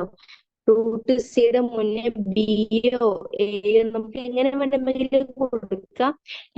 അതായത് ഇവിടെ ഒരു ഇത് വിട്ടു പോയിരിക്കുന്നതാണ്, ശ്രദ്ധിക്കണം. ഒരു മിനിറ്റ് കാണിച്ചു തരാം. Lambda M equal to lambda 0 M minus എയോ ബിയോ വാട്ടെവർ, നമുക്ക് ഏത് വേണമെങ്കിലും യൂസ് ചെയ്യാം. ബി റൂട്ട് സി അല്ലെങ്കിൽ ബി സി റേസ് ടു 1/2 എങ്ങനെ വേണമെങ്കിലും കൊടുക്കാം. ഇവിടെ ഇപ്പൊ നിങ്ങൾ എ ബി ഏത് വേണമെങ്കിലും യൂസ് ചെയ്ത് കഴിഞ്ഞു കഴിഞ്ഞാൽ അതെന്താണ്, അത് ഒരു പർട്ടിക്കുലർ ടൈപ്പ് ഓഫ് ഇലക്ട്രോലൈറ്റിൻ കോൺസ്റ്റന്റ് ആണ്. Constant for a particular type of electrolyte എന്നൊക്കെ നമുക്ക് പറയാം. It depends upon the nature of the solvent and temperature. അത് എന്തിനാ ഡിപ്പെൻഡ് ചെയ്യുന്നത്? സോൾവെന്റിന്റെ നേച്ചറിനെയും അതുപോലെ തന്നെ ടെമ്പറേച്ചറിനെയും ഒക്കെ ഡിപ്പെൻഡ് ചെയ്യുന്ന ഒരു കോൺസ്റ്റന്റ് ആണ് ഈ ബി എന്ന് പറയുന്നത് ആണ്. ഓക്കെ അല്ലെ? പിടികിട്ടിയല്ലോ? ഓക്കെ. അതുപോലെ ഈ ലാംഡ 0 എം അല്ലെങ്കിൽ നമുക്ക് ലാംഡ എം ഇൻഫിനിറ്റി എന്നൊക്കെ കാണിക്കാറുണ്ട്. ലാംഡ എം ഇൻഫിനിറ്റി അല്ലെങ്കിൽ ലാംഡ 0 എം എന്നൊക്കെ പറയുന്നത് ഈ മോളാർ കണ്ടക്ടൻസ് ആയിട്ട് ഇൻഫൈനൈറ്റ് ഡൈല്യൂഷൻ അത് കാണിക്കാനുള്ളതാണ്. ലാംഡ എം എന്ന് പറഞ്ഞാൽ ഒരു പർട്ടിക്കുലർ കോൺസെൻട്രേഷൻ ഉണ്ടാവുന്ന മോളാർ കണ്ടക്ടിവിറ്റിയാണ്. അല്ലെ? നമുക്ക് അറിയാവുന്ന കാര്യങ്ങൾ തന്നെയാണല്ലേ. അപ്പൊ ഡി ബൈ ഹക്കിൾ ഓൺസാഗർ ഇക്വേഷൻ എന്ന് പറയുന്നത് എന്താണെന്ന് മനസ്സിലായല്ലോ. എന്താണ്? ലാംഡ എമ്മും ലാംഡ 0 എമ്മും തമ്മിലുള്ള ഒരു റിലേഷൻഷിപ്പിനെ കാണിച്ചു തരുന്ന ഇക്വേഷൻ ആണിത്. അതിൽ lambda M equal to lambda M 0 എന്ന് പറഞ്ഞാലും ലാംഡ എം ഇൻഫിനിറ്റി എന്ന് പറഞ്ഞാലും സെയിം തന്നെയാണ്. ലാംഡ എം 0 മൈനസ് ഒന്നെങ്കിൽ എ സി റേസ് ടു 1/2 അല്ലെങ്കിൽ B root C A root C എന്നൊക്കെ നമുക്ക് എഴുതാം. അതിൽ സി എന്ന് പറയുന്നത് കോൺസെൻട്രേഷൻ, മോളാർ കോൺസെൻട്രേഷൻ ആണ്. എ ബി എന്നൊക്കെ പറയുന്നത് എന്താണ്? കോൺസ്റ്റന്റുകളാണ്. അത് എന്തിനെ മാത്രമേ ഡിപ്പെൻഡ് ചെയ്യുന്നുള്ളൂ? ടെമ്പറേച്ചറിനെയും സോൾവെന്റിന്റെ നേച്ചറിനെ മാത്രമേ ഡിപ്പെൻഡ് ചെയ്യുന്നുണ്ടാവുള്ളൂ. ലാംഡ 0 എം എന്ന് പറഞ്ഞാൽ ഇൻഫൈനൈറ്റ് ഡൈല്യൂഷനിലുള്ള മോളാർ കണ്ടക്ടിവിറ്റി ആണ്. ലാംഡ എം എന്ന് പറയുന്നത് ഒരു പർട്ടിക്കുലർ കോൺസെൻട്രേഷൻ ഉണ്ടാകുന്ന മോളാർ കണ്ടക്ടിവിറ്റി ആണ്. ഓക്കെ അല്ലെ? പിടികിട്ടിയല്ലോ? യെസ്. ഓക്കെ. ഇനി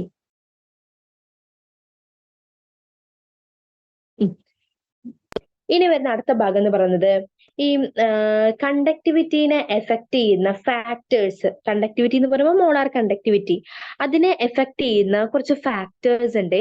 അതിൽ ഒന്നാമത്തത് ഇലക്ട്രോലൈറ്റിന്റെ സ്വഭാവം, നേച്ചറാണ്. അതില് നമ്മൾ എന്താ പറയുന്നത് വെച്ച് കഴിഞ്ഞു കഴിഞ്ഞാൽ ദ സ്ട്രോങ് ഇലക്ട്രോലൈറ്റ്സ്, സ്ട്രോങ് ആയിട്ടുള്ള ഇലക്ട്രോലൈറ്റുകൾ എന്ന് പറയുമ്പോൾ ഇപ്പൊ നമ്മള് potassium nitrate, potassium chloride, sodium hydroxide NaOH, ഇതൊക്കെ എന്താണ്? സ്ട്രോങ് ഇലക്ട്രോലൈറ്റുകളാണല്ലേ. ആർ കംപ്ലീറ്റ്ലി അല്ലെ? സ്ട്രോങ് ഇലക്ട്രോലൈറ്റ് എന്ന് പറഞ്ഞാൽ കംപ്ലീറ്റ് ആയിട്ട് അയോണൈസ് ചെയ്യുന്ന ആൾക്കാരാണല്ലേ. അപ്പൊ അവരെന്ത് ചെയ്യുന്നു? അവരുടെ അക്വസ് സൊല്യൂഷനുകളിൽ കംപ്ലീറ്റ് ആയിട്ട് അയോണൈസ് ചെയ്യുന്നു. അതുകൊണ്ട് തന്നെ അവരുടെ കണ്ടക്ടിവിറ്റിയുടെ വാല്യൂ എന്ന് പറയുന്നത് ഹൈ ആയിരിക്കും. പിടികിട്ടിയോ? അപ്പോ സ്ട്രോങ് ഇലക്ട്രോലൈറ്റുകളുടെ മോളാർ കണ്ടക്ടൻസ് എന്ത് ചെയ്യുന്നു? ഇൻക്രീസ് ചെയ്യാണ് ചെയ്യുന്നത്. ഓക്കെ അല്ലെ? ഇൻക്രീസ് ചെയ്യാ പറഞ്ഞു കഴിഞ്ഞാൽ അതായത് അവരുടെ മോളാർ കണ്ടക്ടിവിറ്റി എങ്ങനെയായിരിക്കും? ഹൈ ആയിരിക്കും. അതേപോലെ വീക്ക് ഇലക്ട്രോലൈറ്റ്സുകൾ അയോണൈസ് ചെയ്യുന്നത് നമുക്ക് അറിയാലേ, പാർഷ്യൽ ആയിട്ടാണ് നമ്മൾ പഠിച്ചു അല്ലെ. So they have lower values of conductivity. അവരുടെ കണ്ടക്ടിവിറ്റി വാല്യൂസ് എങ്ങനെയായിരിക്കും? കുറവായിരിക്കും. ഓക്കെ അല്ലെ? കണ്ടക്ടിവിറ്റിയുടെ വാല്യൂ കുറവായിരിക്കും. അപ്പൊ സ്ട്രോങ് വീക്ക് ഇലക്ട്രോലൈറ്റ്സ് അവരുടെ കണ്ടക്ടിവിറ്റി എങ്ങനെയാ നമ്മൾ പറഞ്ഞു. അപ്പൊ നേച്ചർ ഓഫ് ദി ഇലക്ട്രോലൈറ്റിൽ സ്ട്രോങ് ഇലക്ട്രോലൈറ്റ്സിന് എപ്പോഴും എന്തായിരിക്കും? കണ്ടക്ടിവിറ്റി കൂടുതലായിരിക്കും. വീക്ക് ഇലക്ട്രോലൈറ്റ്സിന് കണ്ടക്ടിവിറ്റി കുറവായിരിക്കും. ഇനി കോൺസെൻട്രേഷൻ ഓഫ് ദ സൊല്യൂഷൻ, അടുത്ത കാര്യം കോൺസെൻട്രേഷൻ ഓഫ് ദ സൊല്യൂഷൻ എന്ന് പറഞ്ഞു കഴിഞ്ഞാൽ എന്താണ്?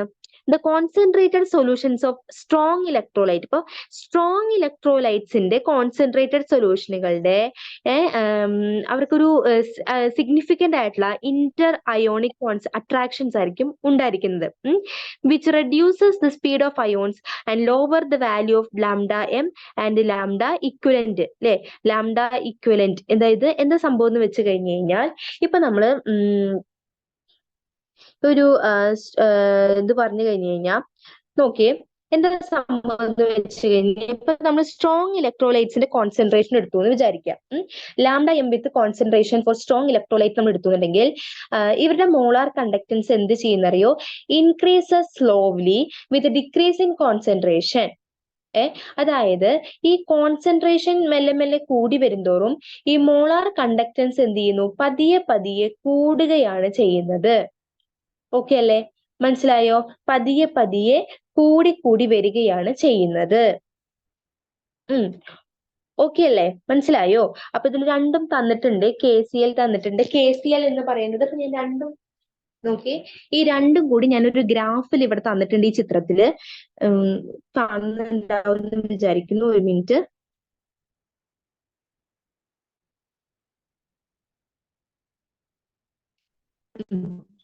ഈ ഗ്രാഫ് ഒന്ന് നോക്കി നോക്കിയേ.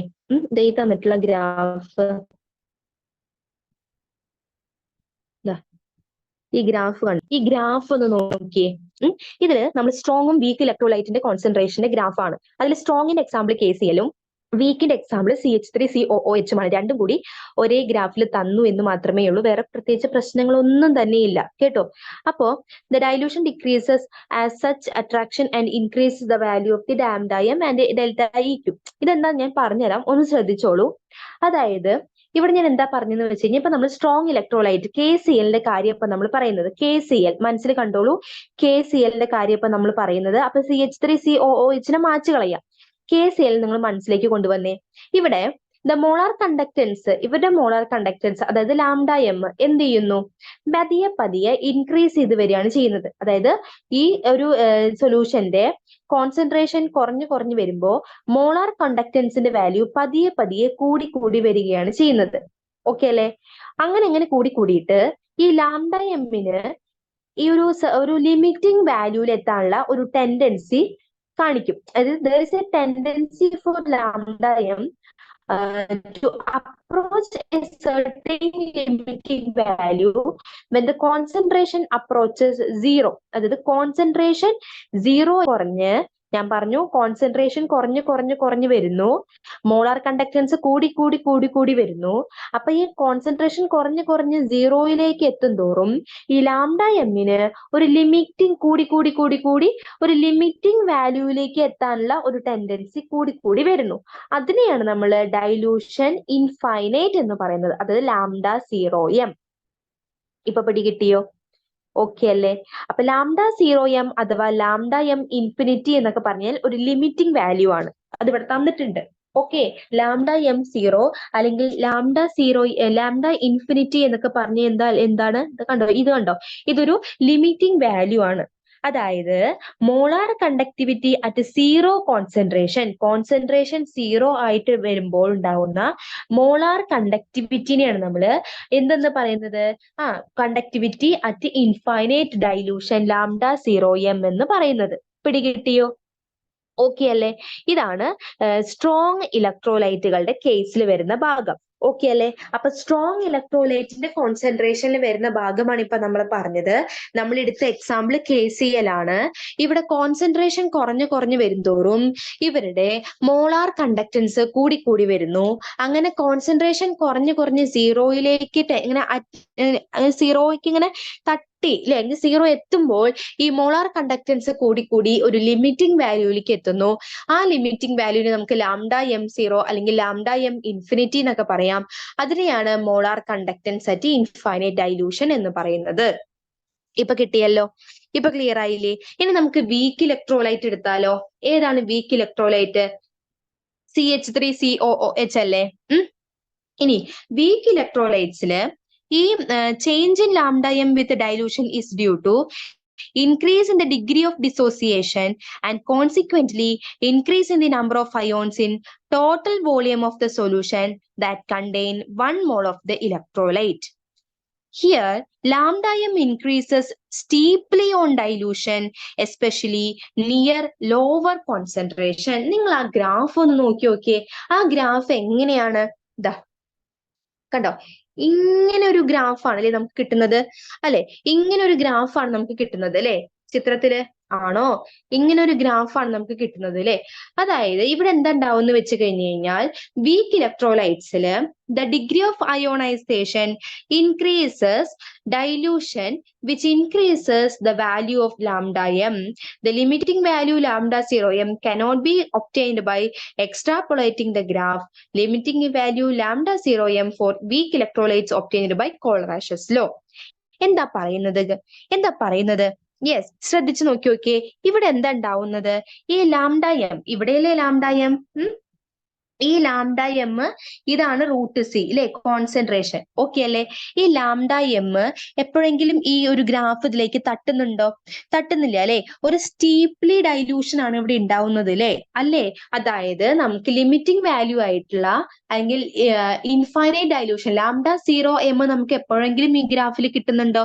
നമ്മൾ ഈ ഗ്രാഫിന് നിങ്ങൾ എത്ര നിങ്ങൾ എക്സ്ട്രാപ്പൊളേറ്റ് ചെയ്താലും, ഇപ്പൊ നമ്മള് ഇവിടെ എന്ത് ചെയ്തു, ഇവിടെ വെച്ച് നമ്മൾ ഈ ഗ്രാഫിനെ എക്സ്ട്രാപ്പൊളേറ്റ് ചെയ്തപ്പോഴാണ് നമുക്ക് ലാംഡ 0 എം കിട്ടിയത്. ഏതിന്റെ കേസില്? സ്ട്രോങ് ഇലക്ട്രോലൈറ്റിന്റെ കേസില് ഈ KCl-ന്റെ ഇവിടം വരെ കഴിഞ്ഞിട്ട് ഇവിടെ നിന്ന് നമ്മൾ ഇങ്ങനെ നീട്ടി കൊടുത്തു അല്ലെ, എക്സ്ട്രാപ്പൊളേറ്റ് ചെയ്തു അല്ലെ. എക്സ്ട്രാപ്പൊളേറ്റ് ചെയ്തപ്പോഴാണ് നമുക്ക് ആ ഒരു ഗ്രാഫ് അവിടെ തട്ടിയിട്ട് നമുക്ക് ലാംഡ 0 എം എന്ന് പറഞ്ഞ വാല്യൂ കിട്ടിയത്. എന്നാൽ ഈ ഗ്രാഫിൽ നിങ്ങൾ എത്ര എക്സ്ട്രാപ്പൊളേറ്റ് ചെയ്താലും ഇങ്ങനെ മുകളിലേക്ക് പോകുക എന്നല്ലാതെ അത് എപ്പോഴെങ്കിലും ആ ഒരു മോളാർ കണ്ടക്ടിവിറ്റിയിൽ തട്ടുന്നുണ്ടോ? അത് തട്ടുന്നില്ല അല്ലെ. അതാണ് പറയുന്നത്, limiting value lambda 0 M cannot be obtained by extrapolating the graph. Okay അല്ലെ. അപ്പൊ limiting value lambda M for weak electrolyte is obtained. എപ്പോഴാണ് നമുക്ക് വീക്ക് ഇലക്ട്രോലൈറ്റിന് ലാംഡ 0 എം എന്നുള്ള വാല്യൂ കിട്ടുന്നത്? By Kohlrausch's law. Kohlrausch's law വഴിയാണ് നമുക്ക് ആ ഒരു ലാംഡ 0 എം കിട്ടുന്നത്. പിടികിട്ടിയോ? ക്ലിയർ അല്ലേ? വെരി ക്ലിയർ അല്ലേ? മനസ്സിലായോ? അപ്പൊ നമുക്ക് എന്തിലേക്ക് പോണം? ആ കോളറേഷസ് ലോ എന്താണ് എന്ന് നമുക്ക് അറിയണം. ഓക്കെ അല്ലേ? നമുക്ക് ആ കോളറേഷസ് ലോ എന്താന്ന് നോക്കിയാലോ? വളരെ ഇമ്പോർട്ടന്റ് ആണ് Kohlrausch's law. The law states that, അതെന്താന്ന് പറയാം. അതിനു മുന്നേ, at infinite dilution the molar conductivity of an electrolyte is the sum of the ionic conductivities of the cations and anions. ഇതാണ് ആ ലോ എന്ന് പറയുന്നത്. എന്താണ് ആ ലോ എന്ന് പറയുന്നത്? ദ മോളാർ കണ്ടക്ടിവിറ്റി അല്ലെ, കണ്ടോ? At infinite dilution the molar conductivity of an electrolyte. Infinite ഡൈലൂഷനിൽ ഒരു ഇലക്ട്രോലൈറ്റിന്റെ മോളാർ കണ്ടക്ടിവിറ്റി എന്ന് പറഞ്ഞാൽ എന്താണ്? ലാംഡ 0 എം എന്ന് പറയുന്നത് എന്തിന് ഈക്വൽ ആയിരിക്കും? അയോണിക് കണ്ടക്ടിവിറ്റീസ് ഓഫ് കാറ്റിയോൺസിന്റെയും ആനയോൺസിന്റെയും ഇൻഫൈനൈറ്റ് ഡൈലൂഷനിലുള്ള അയോണിക് കണ്ടക്ടിവിറ്റീസിനെ തമ്മിൽ കൂട്ടിക്കഴിഞ്ഞാൽ നമുക്ക് molar conductivity at infinite dilution കിട്ടും. നമുക്ക് ഇങ്ങനെയൊന്നും പറഞ്ഞു കഴിഞ്ഞാൽ നമുക്ക് ക്ലിയർ ആയിട്ട് മനസ്സിലാവില്ല. നമുക്ക് എന്ത് ചെയ്യാം, അതിന്റെ റെപ്രസെന്റേഷൻ അതൊന്ന് ഞാനൊരു ഇക്വേഷൻ വഴി കാണിച്ചു തരാം.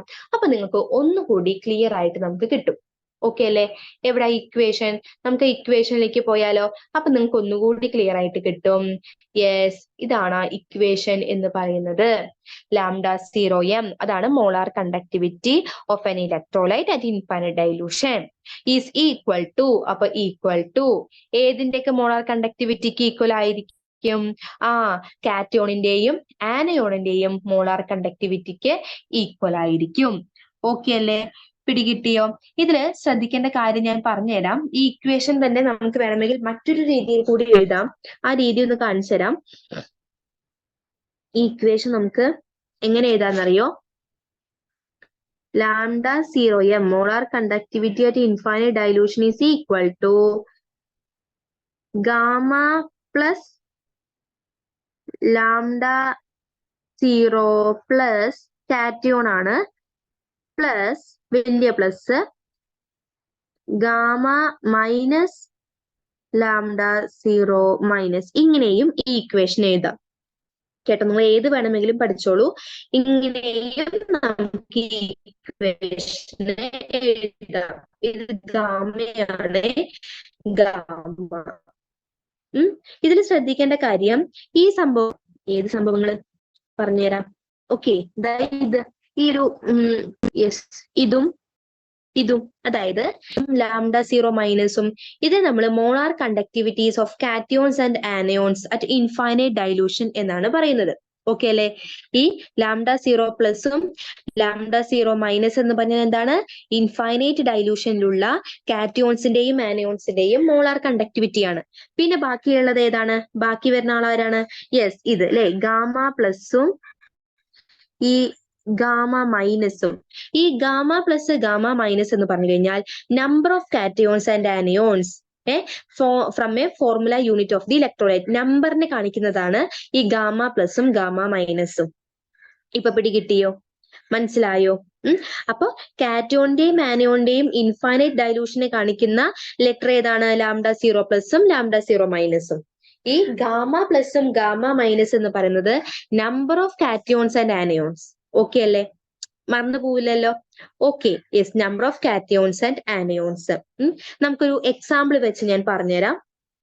എക്സാമ്പിൾ ഇതിൽ തന്നിട്ടുണ്ട്, പിന്നെ പറഞ്ഞു തരേണ്ട ആവശ്യമില്ല, ഇതിൽ നമുക്ക് എക്സാമ്പിൾ തന്നിട്ടുണ്ട്. എക്സാമ്പിൾ വെച്ച് പറഞ്ഞു തരാണെന്നുണ്ടെങ്കിൽ ജസ്റ്റ് നോക്കിക്കോളൂ.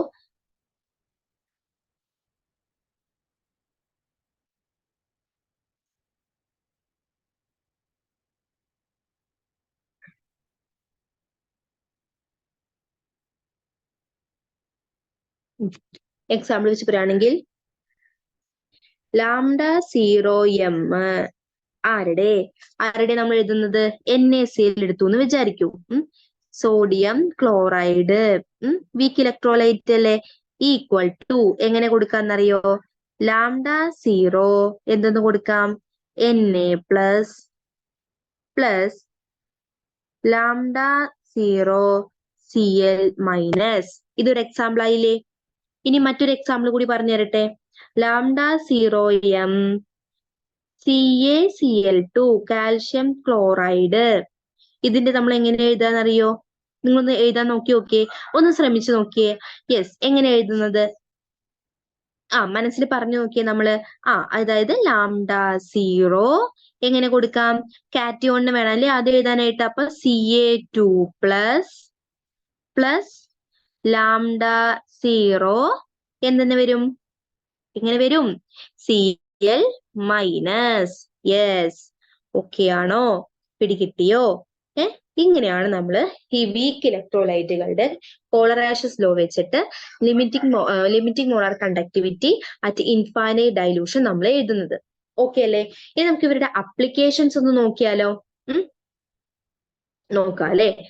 യെസ്, ഇവരുടെ അപ്ലിക്കേഷൻസ് നമുക്കൊന്ന് നോക്കാം. എന്താണ്? ഡിറ്റർമിനേഷൻ ഓഫ് മോളാർ കണ്ടക്ടിവിറ്റീസ് അല്ലെങ്കിൽ molar conductivities of weak electrolyte at infinite dilution. അതായത് വീക്ക് ഇലക്ട്രോലൈറ്റുകളുടെ ലാംഡ 0 എമ്മിന്റെ വാല്യൂ നമുക്ക് കണ്ടുപിടിക്കാം എന്നാണ് പറയുന്നത്. ഇനി determination of degree of dissociation അല്ലെങ്കിൽ ആൽഫ എന്ന് പറയും. ഡിഗ്രി ഓഫ് ഡിസോസിയേഷൻ ആൽഫയാണ് of an electrolyte at a given dilution. അതായത് alpha equal to lambda M divided by lambda 0 M. Okay അല്ലെ? ലാംഡ എം എന്ന് പറഞ്ഞു കഴിഞ്ഞാൽ molar conductance at A concentration C divide by molar conductance at infinite dilution ആണ് lambda 0 M. Okay അല്ലെ? പിടികിട്ടിയോ? ഇനി നമുക്ക് എന്ത് ചെയ്യാൻ പറ്റും? വീക്ക് ഇലക്ട്രോലൈറ്റുകളുടെ ഡിസോസിയേഷൻ കോൺസ്റ്റന്റ് നമുക്ക് ഡിറ്റർമൈൻ ചെയ്യാനായിട്ട് പറ്റും. അതിനൊരു ഇക്വേഷൻ ഉണ്ട്. ആ ഇക്വേഷൻ എന്ന് പറയുന്നത് എന്താണെന്നറിയോ? നമുക്ക് ഡിസോസിയേഷൻ കോൺസ്റ്റന്റ് K അല്ലേ? അപ്പൊ Kc ഈക്വൽ ടു എങ്ങനെ കൊടുക്കാന്നറിയോ? വീക്ക് ഇലക്ട്രോലൈറ്റുകളുടെ കോൺസെൻട്രേഷൻ വെച്ചിട്ടല്ലേ? അപ്പൊ C alpha square divided by 1 minus alpha. ഈ ആൽഫ എന്ന് പറയുന്നത് ഡിഗ്രി ഓഫ് ഡിസോസിയേഷൻ ആണ്, അതൊന്ന് ഓർത്ത് വെച്ചോളൂ. C alpha square divide by 1 minus alpha. Okay അല്ലേ? കിട്ടിയല്ലോ. ഈ ആൽഫയ്ക്ക് പകരം നമുക്ക് എന്തെന്ന് കൊടുക്കാം? ലാംഡ 0 എം എന്നൊക്കെ കൊടുത്തിട്ട് ആ ഇക്വേഷനെ നമുക്ക് മാറ്റിയൊക്കെ എഴുതാൻ സാധിക്കും. ഓക്കെ, അതൊക്കെ നമുക്ക് വഴിയെ പറയാം. ഇപ്പൊ നമുക്ക് ആവശ്യമില്ല. അപ്ലിക്കേഷനിൽ ഓർത്ത് വെക്കേണ്ട കാര്യം ഒന്ന്, നമുക്ക് ഡിഗ്രി ഓഫ് ഡിസോസിയേഷൻ ആൽഫയുടെ വാല്യൂ കണ്ടുപിടിക്കാം. അതുപോലെ വീക്ക് ഇലക്ട്രോലൈറ്റിന്റെ കേസിൽ Kcയുടെ വാല്യൂ നമ്മൾ എങ്ങനെ കണ്ടുപിടിക്കും? C alpha square divide by 1 minus alpha എന്നുള്ള ഇക്വേഷൻ വെച്ചിട്ടാണ് നമ്മൾ കണ്ടുപിടിക്കുന്നത്. ഓക്കെ അല്ലെ? ആ ഒരു ഇക്വേഷനും ഒന്നും നമ്മൾ ഓർത്ത് വെച്ചാൽ മതി. ഓക്കെ അല്ലേ? പിന്നെ അടുത്തത് ഓർക്കേണ്ട മറ്റൊരു കാര്യം എന്ന് പറയുന്നത് സോൾട്ടുകൾ. ഏതൊക്കെ സോൾട്ട് ആണ്? ബേരിയം സൾഫേറ്റ്, അതുപോലെ ലെഡ് സൾഫേറ്റ്, അല്ലെ? Salt like barium sulphate, lead sulphate, AgCl, AgBr, AgI, അതായത് silver chloride, silver bromide, silver iodide, which did not dissolve to a large extent in water are called sparingly soluble salt. Okay അല്ലേ? ഇവരൊക്കെ എന്താണ്? Sparingly soluble salt ആണ്. അങ്ങനെയുള്ള sparingly soluble സാൾട്ടുകളുടെ λ0m calculate ചെയ്യാനുള്ള ഒരു equation ആണ് K×1000 divided by solubility. Okay അല്ലെ? Solubility നമ്മൾ എപ്പോഴും ഇൻ മോൾ ഇൻവേഴ്സിലാണ് നമ്മൾ എടുക്കുന്നത്. അങ്ങനെയാണെന്നുണ്ടെങ്കിൽ സൊല്യൂബിലിറ്റി ഈക്വൽ ടു നമുക്ക് എങ്ങനെ കണ്ടുപിടിക്കാം? സൊല്യൂബിലിറ്റി കണ്ടുപിടിക്കാനുള്ള ഇക്വേഷൻ എന്താണ്? K×1000 divided by λ0m. Okay അല്ലെ? അപ്പൊ സ്പാരിംഗ്ലി സൊല്യൂബിൾ സാൾട്ടുകളുടെ സൊല്യൂബിലിറ്റി കണ്ടുപിടിക്കാനും നമുക്ക് എന്ത് ചെയ്യാം? ഇതിൽ നിന്നും ഇക്വേഷൻസ് വെച്ച് നമുക്ക് കണ്ടുപിടിക്കാവുന്നതാണ്. ഓക്കെ ആണോ? മനസ്സിലായല്ലോ അല്ലെ? യെസ്. ഓക്കെ അല്ലെ? അപ്പൊ ഇതാണ് ഏത്? മോളാർ കണ്ടക്ടിവിറ്റി എന്ന് പറയുന്നത്. Molar conductivity. ഓക്കെ അല്ലെ? പോളറൈസേഷൻ ലോ, മോളാർ കണ്ടക്ടിവിറ്റി, അതുപോലെ കോൺസെൻട്രേഷൻ, അല്ലെ? Nernst equation. ഓക്കെ അല്ലെ? യെസ്. അപ്പൊ ഇത്രയുമാണ് നമ്മൾ ഇന്ന് പഠിക്കാനായിട്ട് പോകുന്നത്. നാളെ നമ്മൾ ഇലക്ട്രോളിസിസും പിന്നെ ഫാരഡേസിന്റെ ലോസ്, അതായത് ഫസ്റ്റ് ലോ, സെക്കൻഡ് ലോ, അങ്ങനെയുള്ള കുറച്ച് ഭാഗങ്ങള്, പിന്നെ നമ്മൾ ഇലക്ട്രോളിസിസ് എന്താന്ന് പറഞ്ഞല്ലോ, ഇലക്ട്രോളിസിസ് എന്താന്നുള്ളതും, പിന്നെ നമ്മൾ സെല്ലുകളിലേക്ക് കടക്കും. ബാറ്ററി സെല്ല്, പ്രൈമറി സെല്ല്, അതുപോലെ സെക്കൻഡറി സെല്ലുകള്, ഫ്യൂൽ സെല്ലുകള്, പിന്നെ കൊറോഷൻ എന്നുള്ള ചെറിയൊരു ഭാഗം കൂടി കഴിഞ്ഞു കഴിഞ്ഞാൽ ഈ ചാപ്റ്റർ കംപ്ലീറ്റ് ആയി. ഓക്കെ അല്ലേ? അപ്പൊ നേൺസ്റ്റ് ഇക്വേഷൻ എഴുതാനായിട്ട് അറിയാലോ. എക്സാമ്പിൾസ് തന്നു കഴിഞ്ഞാൽ അതിൽ നിന്ന് നേൺസ്റ്റ് ഇക്വേഷൻ ചെയ്യാനായിട്ട് അറിയാലോ. ഓക്കെ അല്ലേ? അപ്പൊ നമ്മൾ ഇന്നത്തെ ക്ലാസ്സിൽ നമ്മൾ നോക്കിയിട്ടുണ്ടായിരുന്നത്, അല്ലെങ്കിൽ ഡിസ്കസ് ചെയ്തിട്ടുണ്ടായിരുന്നത്, നേൺസ്റ്റ് ഇക്വേഷൻ നമ്മൾ ഡിസ്കസ് ചെയ്തു. നേൺസ്റ്റ് ഇക്വേഷൻ എഴുതാനായിട്ട് നമ്മൾ പഠിച്ചു. അതുപോലെ ഗിബ്സ് ഫ്രീ എനർജി, അതുപോലെ KC ഇക്വിലിബ്രിയം കോൺസ്റ്റന്റും നേൺസ്റ്റ് ഇക്വേഷനും എഴുതാനായിട്ട് നമ്മൾ നോക്കി. ഓക്കെ. പിന്നെ നമ്മൾ കണ്ടക്ടേഴ്സിന്റെ ഭാഗത്ത് കണ്ടക്ടൻസ് എന്താണ്, റെസിസ്റ്റൻസ് എന്താണ്, അല്ലെ? സ്പെസിഫിക് കണ്ടക്ടൻസ്, സ്പെസിഫിക് റെസിസ്റ്റിവിറ്റി, ഇതൊക്കെ നമ്മൾ നോക്കി. ഓക്കെ അല്ലേ? പിന്നെ അതിനുശേഷം നമ്മൾ മോളാർ കണ്ടക്ടിവിറ്റിയിലും അല്ലെങ്കിൽ മോളാർ കണ്ടക്ടൻസ് പഠിച്ചു. അതിൽ നമ്മൾ പഠിച്ച ഭാഗം കോൺസെൻട്രേഷൻ വെച്ചിട്ടും, അതുപോലെ സ്ട്രോങ് ഇലക്ട്രോലൈറ്റുകൾക്കും വീക്ക് ഇലക്ട്രോലൈറ്റുകൾക്കൊക്കെ ഉണ്ടാവുന്ന ആ λ0m വാല്യൂ, പിന്നെ നമ്മൾ അതിൽ മെയിൻ ആയിട്ട് പഠിച്ചത് കോളറൈസേഷൻ ലോ, പിന്നെ ഡി-ബൈ-ഹക്കിൾ-ഓൺ-സാഗർ ഇക്വേഷൻ. ഓക്കെ അല്ലേ? പിടികിട്ടിയല്ലോ. ഇത്രയും ഭാഗങ്ങളാണ് നമ്മൾ ഇന്നത്തെ ക്ലാസ്സിൽ ഡിസ്കസ് ചെയ്തിട്ടുള്ളത്. ക്ലാസ്സിന്റെ നോട്ട്സ് അയച്ചു തരുന്നുണ്ട്, അത് നോക്കിയോ. എന്തെങ്കിലും ഡൗട്ട്സ് ഉണ്ടെങ്കിൽ ക്ലിയർ ചെയ്ത് പോവുക. ഓക്കെ. അപ്പൊ നോട്ട്സ് വളരെ നമ്മൾ പോയിന്റ് വൈസ് ആണ് നോട്ട് നമ്മൾ തന്നിട്ടുള്ളത്. NCERT ടെക്സ്റ്റിൽ ഒരുപാട് നമുക്ക് ഉണ്ട് അല്ലെ? അതൊക്കെ ഒരുപാട് വായിക്കുമ്പോഴേക്കും നമുക്ക് ഭയങ്കരമായിട്ട് ഇതാവില്ലേ? അപ്പൊ നമ്മൾ അതിൽ നിന്നും എടുത്തിട്ടുള്ള കുറച്ച് ചെറിയ നോട്ട്സ് ആണ്. അപ്പൊ അത് നോക്കുക. ഡൗട്ട്സ് ഒക്കെ ഉണ്ടെങ്കിൽ ക്ലിയർ ചെയ്ത് പോവുക. മാക്സിമം എക്സാമ്പിൾസ് ചെയ്ത് പഠിക്കുക. ഓക്കെ അല്ലേ? സോ നമുക്ക് എന്ത് ചെയ്യാം? നെക്സ്റ്റ് ക്ലാസ്സിൽ ഇലക്ട്രോളിസിസ് ബാക്കിയുള്ള ഭാഗങ്ങൾ, ബാറ്ററീസ്, ഫ്യൂൽ സെൽ, കൊറോഷൻ, അങ്ങനെ ഈ ഇലക്ട്രോ കെമിസ്ട്രിയുടെ ബാക്കിയുള്ള ഭാഗങ്ങളുമായിട്ട് നമുക്ക് അടുത്ത ക്ലാസ്സിൽ കാണാം. ഓക്കെ അല്ലേ? സോ നമുക്ക് ഇന്നത്തെ ക്ലാസ് വൈൻഡ് അപ്പ് ചെയ്യാം. Thank you.